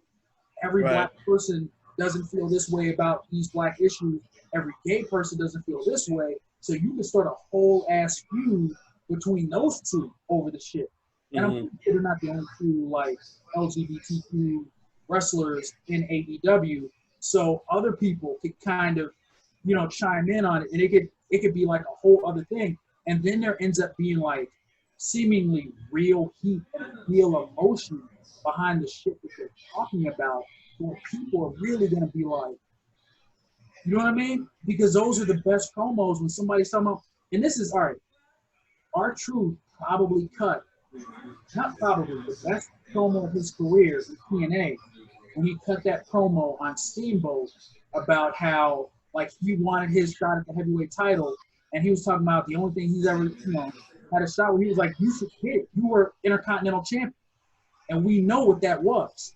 That was the belt for second-class citizens. Yeah. And he hit him with that, and Steamboat was like, hey, you got your title shot.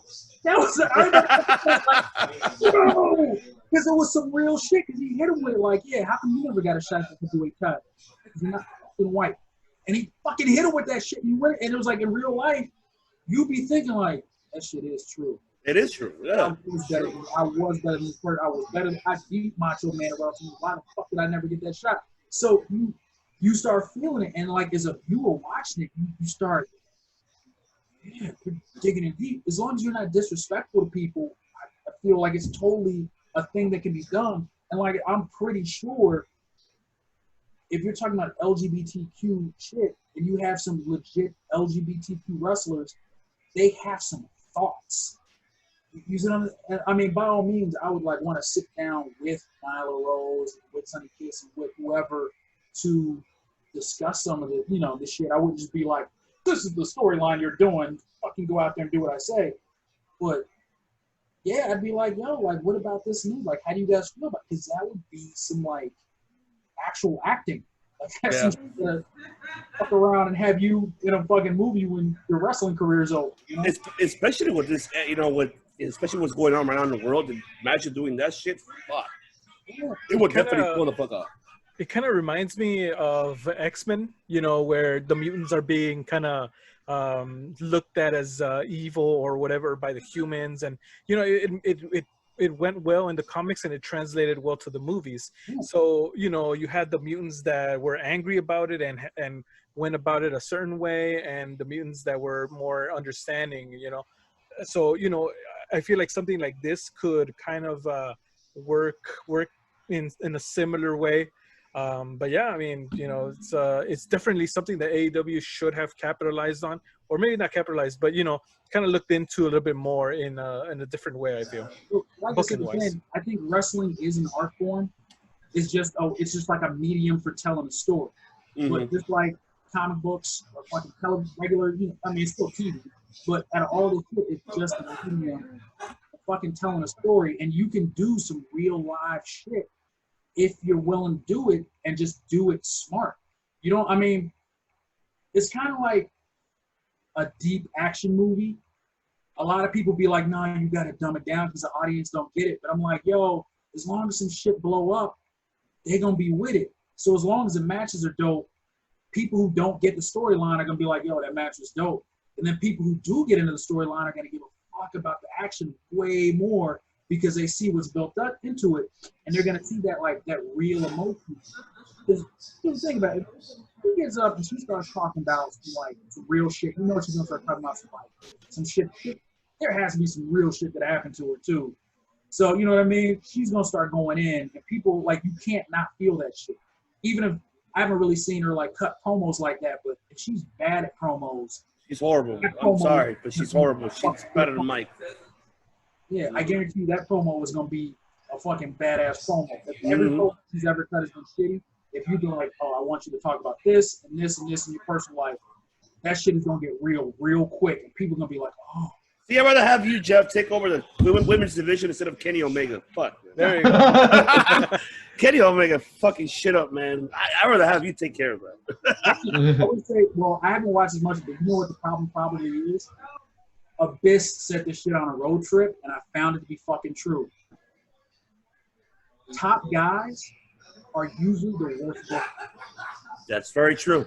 If you, Very. if you're a mid-card motherfucker, those are the guys who know how to fucking write, because you're thinking about how do I get everybody over. Top guys, usually the mindset is, this is the guy, he's going to sell all the tickets, he's going to do everything. What do we have to do to make him a big star? And somebody like me is like, okay, he's already a big star, I don't give a fuck. He's a big star, I don't give a shit. Oh, this motherfucker's not over? How do we get this motherfucker over? Oh, that person's, he's talented, but he's not connected. How do I get him to connect? What do I have to do to get these 8 people to like sell t-shirts? That's my mindset. Where somebody else is just like, Hogan should win more. That guy should beat up Hogan. He's going to be hurt, and then Hogan will come back and beat him. Wow. The hero. That's true. That's the mindset of all these fucking dudes. But like, it's fucking figure out how to get these like lower card dudes up, and then keep the big name on top if you want to keep them on top. Like I said, that's the other thing. A lot of it is politics. Sometimes the best dude for a storyline, the dude they're not going to put in that storyline because they don't like him. You know. Yeah. It's can't do it. Yeah, what you said about the top guys is very true. And even in the case, like, I only just recently watched a video on Inokiism and kind of how he kind of messed up towards like the end of his run with New Japan as the president, and like before he sold New Japan off, because he was like hurting wrestlers and trying to like sell them as like real shoot fights. But as a result, he was injuring them and exposing them, and then he did the Inoki Genome Federation, and that was kind of, that one failed, unfortunately. Yeah, so that's very, and then of course we know everything like Hogan's done in the booking position, and then Flair, and all Nash, who else? There's so many top dogs that were, how Jeff said, like they were, they're the bookers, but they suck. Yeah, history is the one that tells the truth with that, and then you definitely I'm glad that you drew attention to that you noticed that, Jeff. Here's the problem. There's a lot of people that talk about how much they love the business, and they talk about the business, but really they're not down for the business, they're down for them. Yep. The business of themselves. So what they want to do is they get really good at politics, other shit, and so their whole game plan is to stay on top and make the most money. And a lot of the people who run the shit and are in charge don't fucking understand that. So they don't understand stories and how any of that shit works. That's why WCW got ran into the fucking ground. You know what I mean? Like they don't get it, because it was like the NWO was super cool, but then it got to a point where it was like it was boring. I remember watching every show would just be like Hall and Nash and them would come out and they would cut a promo, then they would leave. And there'd be like 1 or 2 matches, and then some cruiserweights would start a match, and they'd run out, and then they'd beat them up, and then they'd cut another fucking promo, and then they'd leave, and then something out, and then there'd be backstage video. It was just them talking for the whole show to build up to a main event that you knew they were gonna fucking win.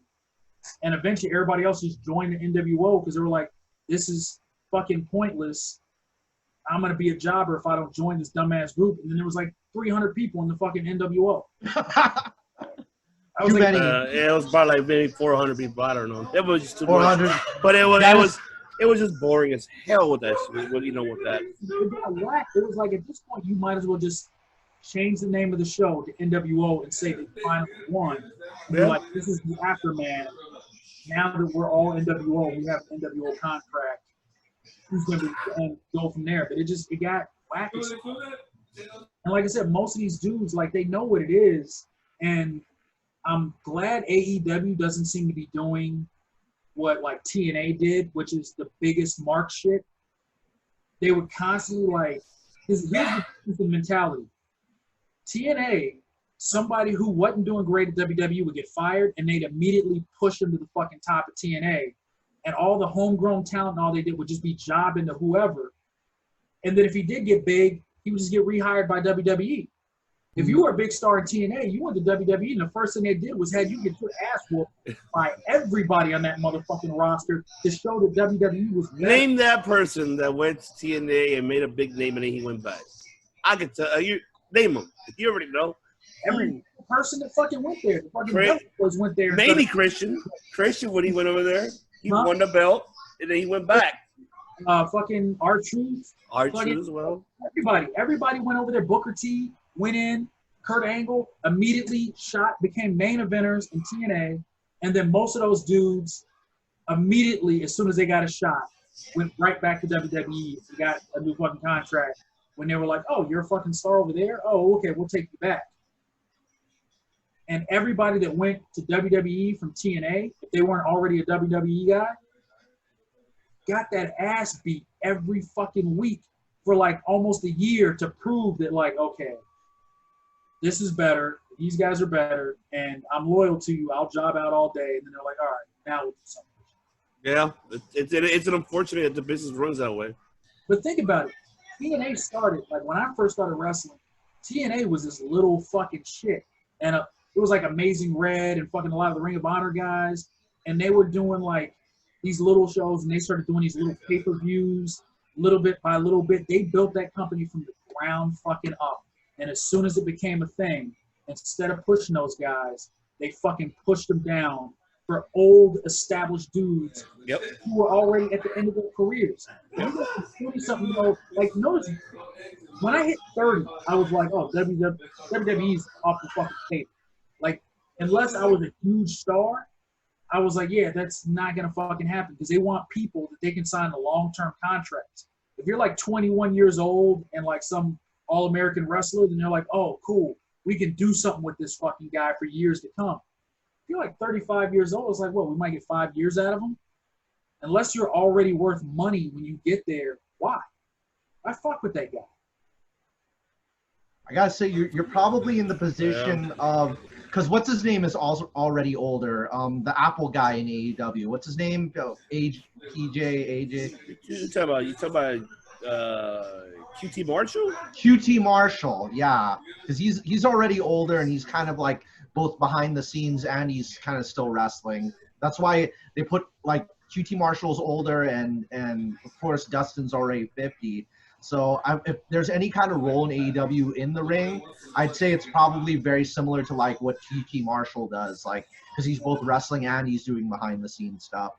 So well, even then though, like somebody like that, they're probably going like, okay, this guy is a good hand, he can have good matches. Like you might have somebody near the top of your roster treat him like a good wrestler because, you know, you want him to be a somebody to get other guys and build stars. But yeah, you're not gonna be like that for, you know what I mean? Like you're not, if you're thinking long term, I don't know. Like if I was going there right now, like dude, I'm 42 at this point. So if I was going there now, I wouldn't expect more than a year's worth of a good run. If anything, if that. You know what I mean? Like I said, I'd be more worried about just having good matches. Right. So there'd be enough to establish me on their TV show. But then after that, it's just like enhancement talent. You know, you can have a feud with somebody because the feud is hot and you want to get that person over. But mostly I'd be behind the scenes. I'd be working with dudes for the purpose of like determining how good they were. Or some You'd be like agenting that. maybe, like agenting matches and Yep. you know. And there's Definitely. there's also what's his name? Brandon Cutler. Brandon Yeah, Cutler. but see, he's best friends with the Bucks. Yeah. You know, they go way back. I think he even lives in that same house with her. I think I'm not quite sure. I think They live right. They live right at. Yeah, close to they each other. live right close to each other. So I mean, of course, Cutler has always been He's always been a fan of, a best friend for them. So of course they're gonna hire Color. Color is good with editing and filming, because that's what he did. He did, BTE, So of course they're gonna keep Brandon Cutler. Yes, they have him as a jobber, unfortunately, on the AEW Dark or Dynamite. But I like the character. They're pushing him little by little, and obviously Peter Avalon. I know him personally. I mean, the guy is great too. He's great in the ring, and he's great out. He's a humble person, and I like his gimmick too. I like it. I like what what they're doing with it. And then, even though they're on a losing streak, but it gives people the attention. Like, oh wait, he's about to win. Oh, like, that's the other thing about a really good gimmick, though. If you have a really good gimmick, really good character, you don't have to win all the time to be fucking over.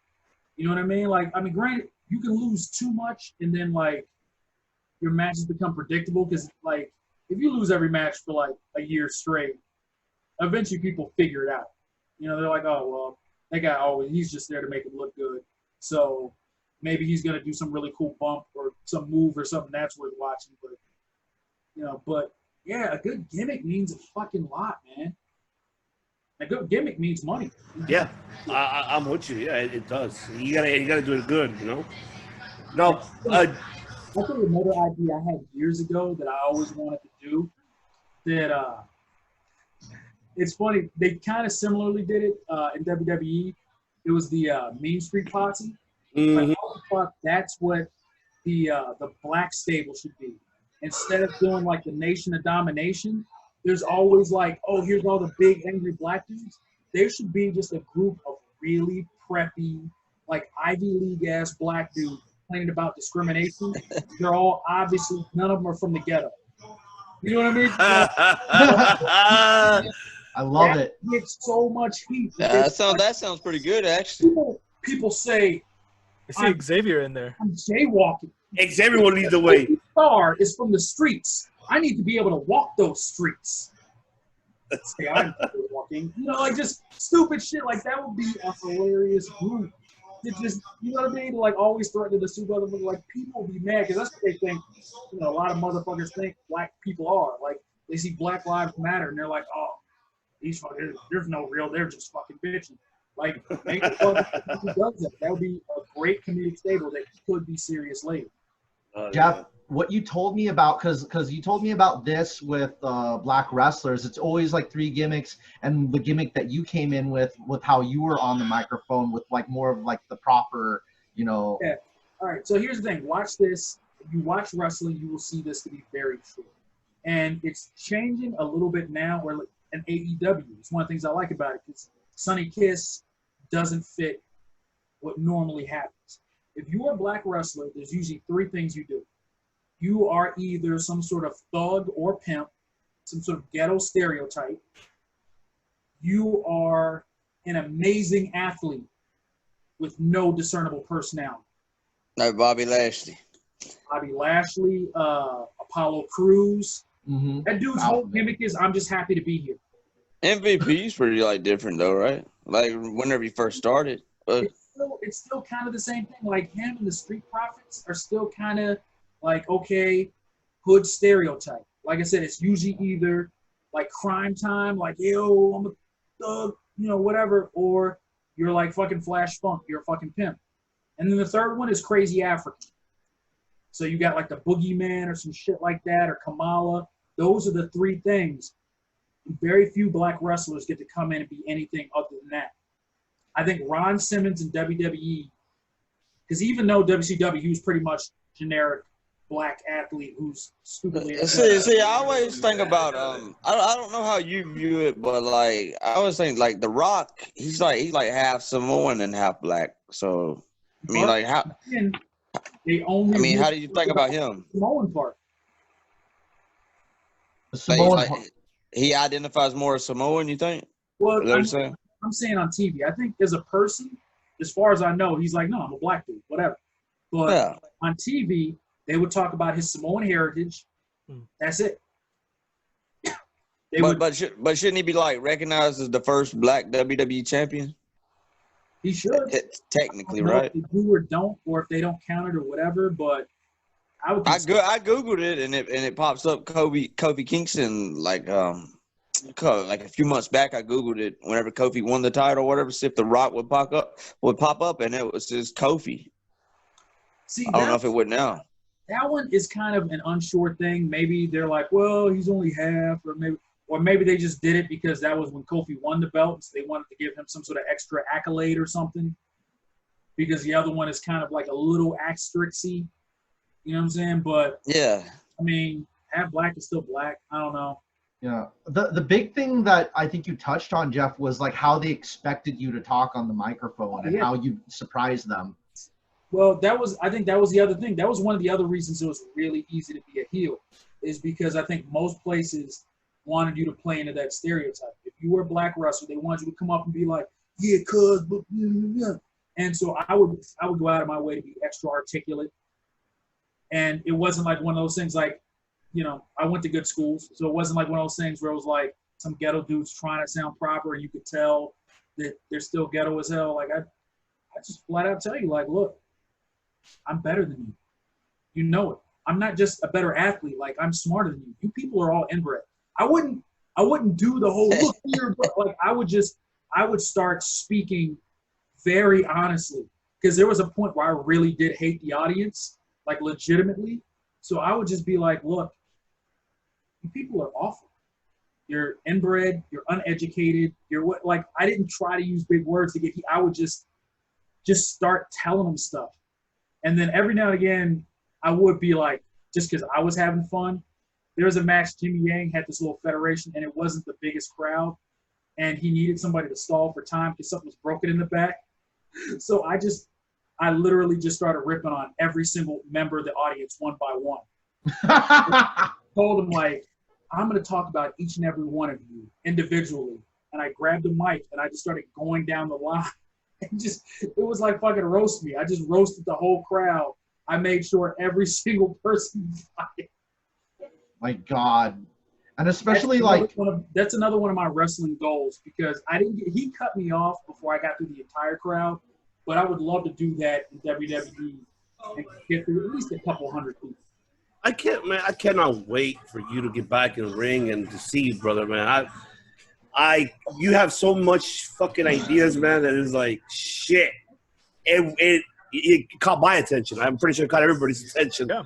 I think the other big thing, Jeff, was like the main thing that I got out of Jeff, because when I met him, I actually wasn't watching wrestling on the regular, and I was talking to him about the Shooting Star Press, and you're the one who actually told me about Neville, and I didn't know anything about Neville or Pac, and then I think like your story about, like, was it meeting him or finding out about him or something with England?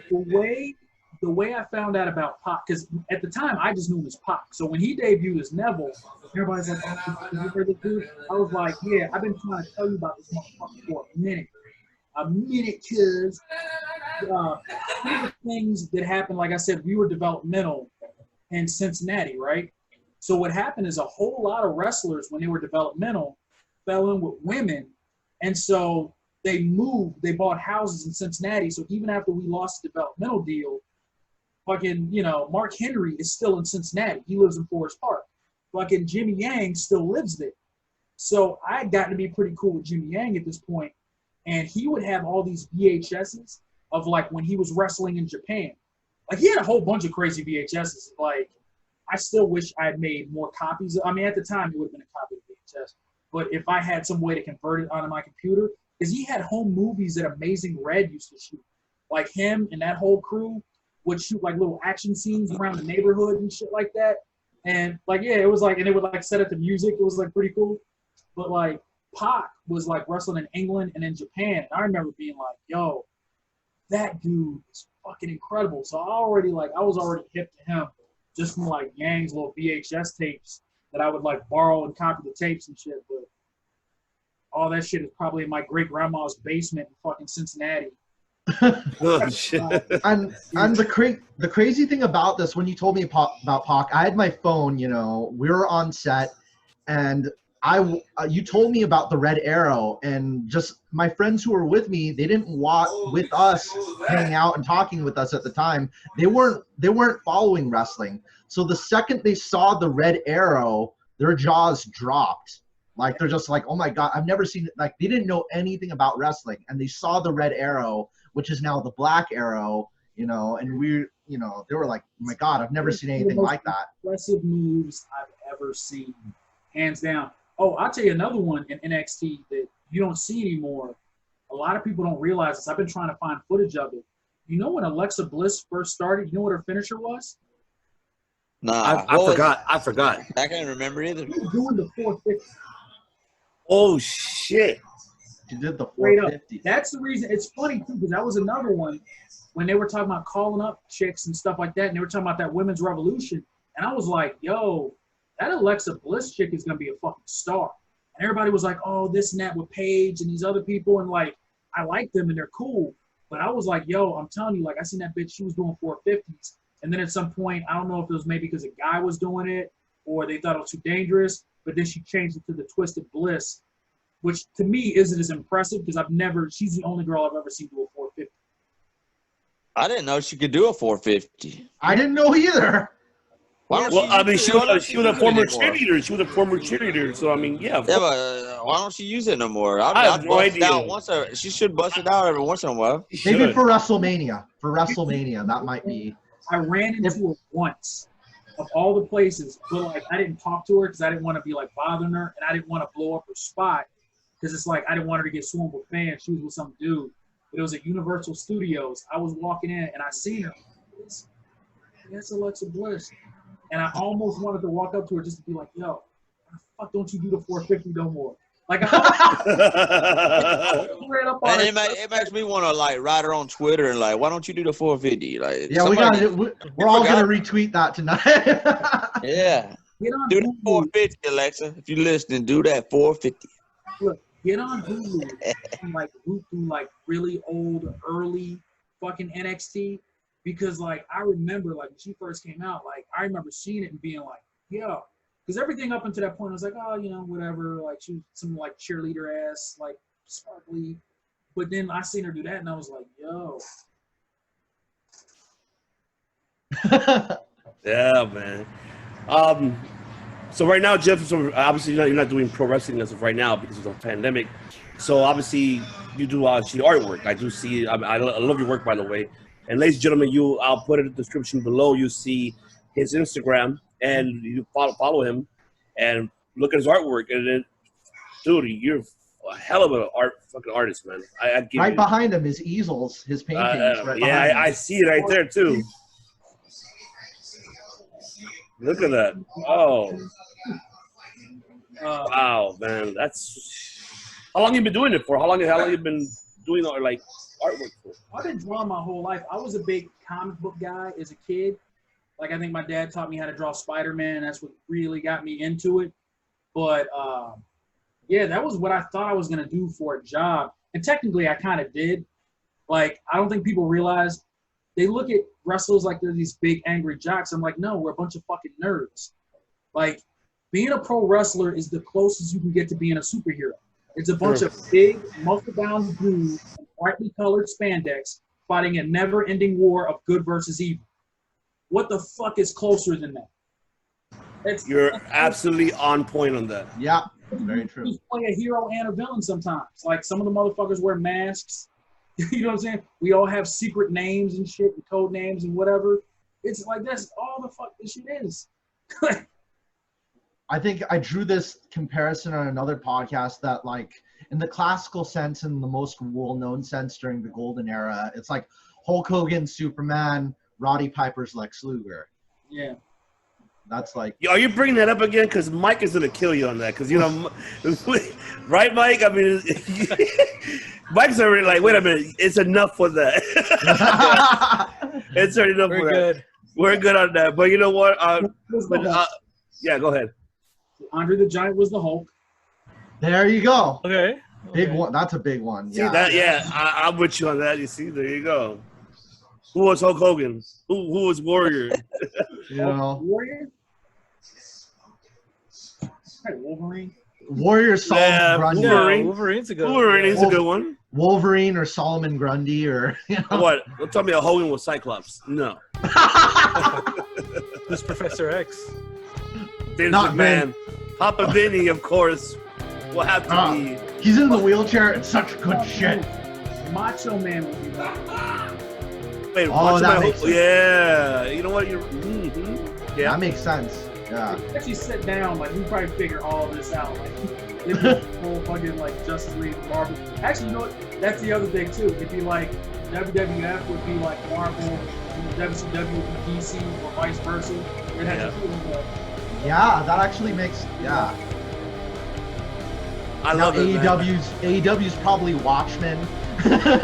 Or TNA's Watchmen, and what was it? I would say TNA, the old school days was Watchmen. That I can say. But not the new era, like Impact, of course. But you know what? Just once again, ladies and gentlemen, thank you very much. We thank JT Star to be here with us. Don't leave anywhere, JT. We're going to talk to you after we're done recording. So once again, we appreciate you guys for watching. Hopefully, JT will join us next week, hopefully, or the week before. I don't know. You let me know, bro. I mean, you having a good time? You tell me. I mean, I like I said, I don't, because it's quarantine, I don't go out too much. For the last few years, I've been traveling so fucking much, and I'm kind of a homebody anyway, so I've just been enjoying not being anywhere, but I also don't see anybody, and I've been like, I've just started hitting the point of the quarantine where I'm like, man, I need to start calling people on the actual phone, seeing other faces and shit like that. This is great, and like, I haven't talked wrestling with anybody in a while. That's why I'm so fucking talking. I'm like, oh, yeah, this. I love it. Hell yeah, dude. I love it. The gold mine. This. And you're obviously and Ivan, guess what? He lives close to you. Oh yeah, I live in Hollywood. I live in Hollywood. I live on Santa Monica, Norman.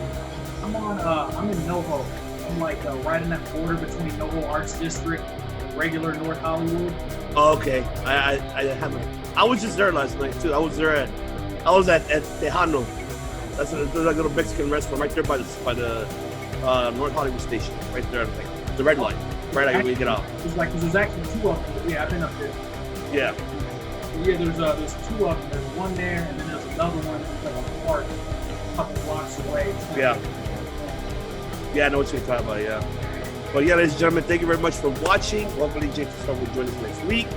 And for don't forget, top 5. This is Sunday. We're doing our top 5 best SummerSlam matches of all time from the past and present.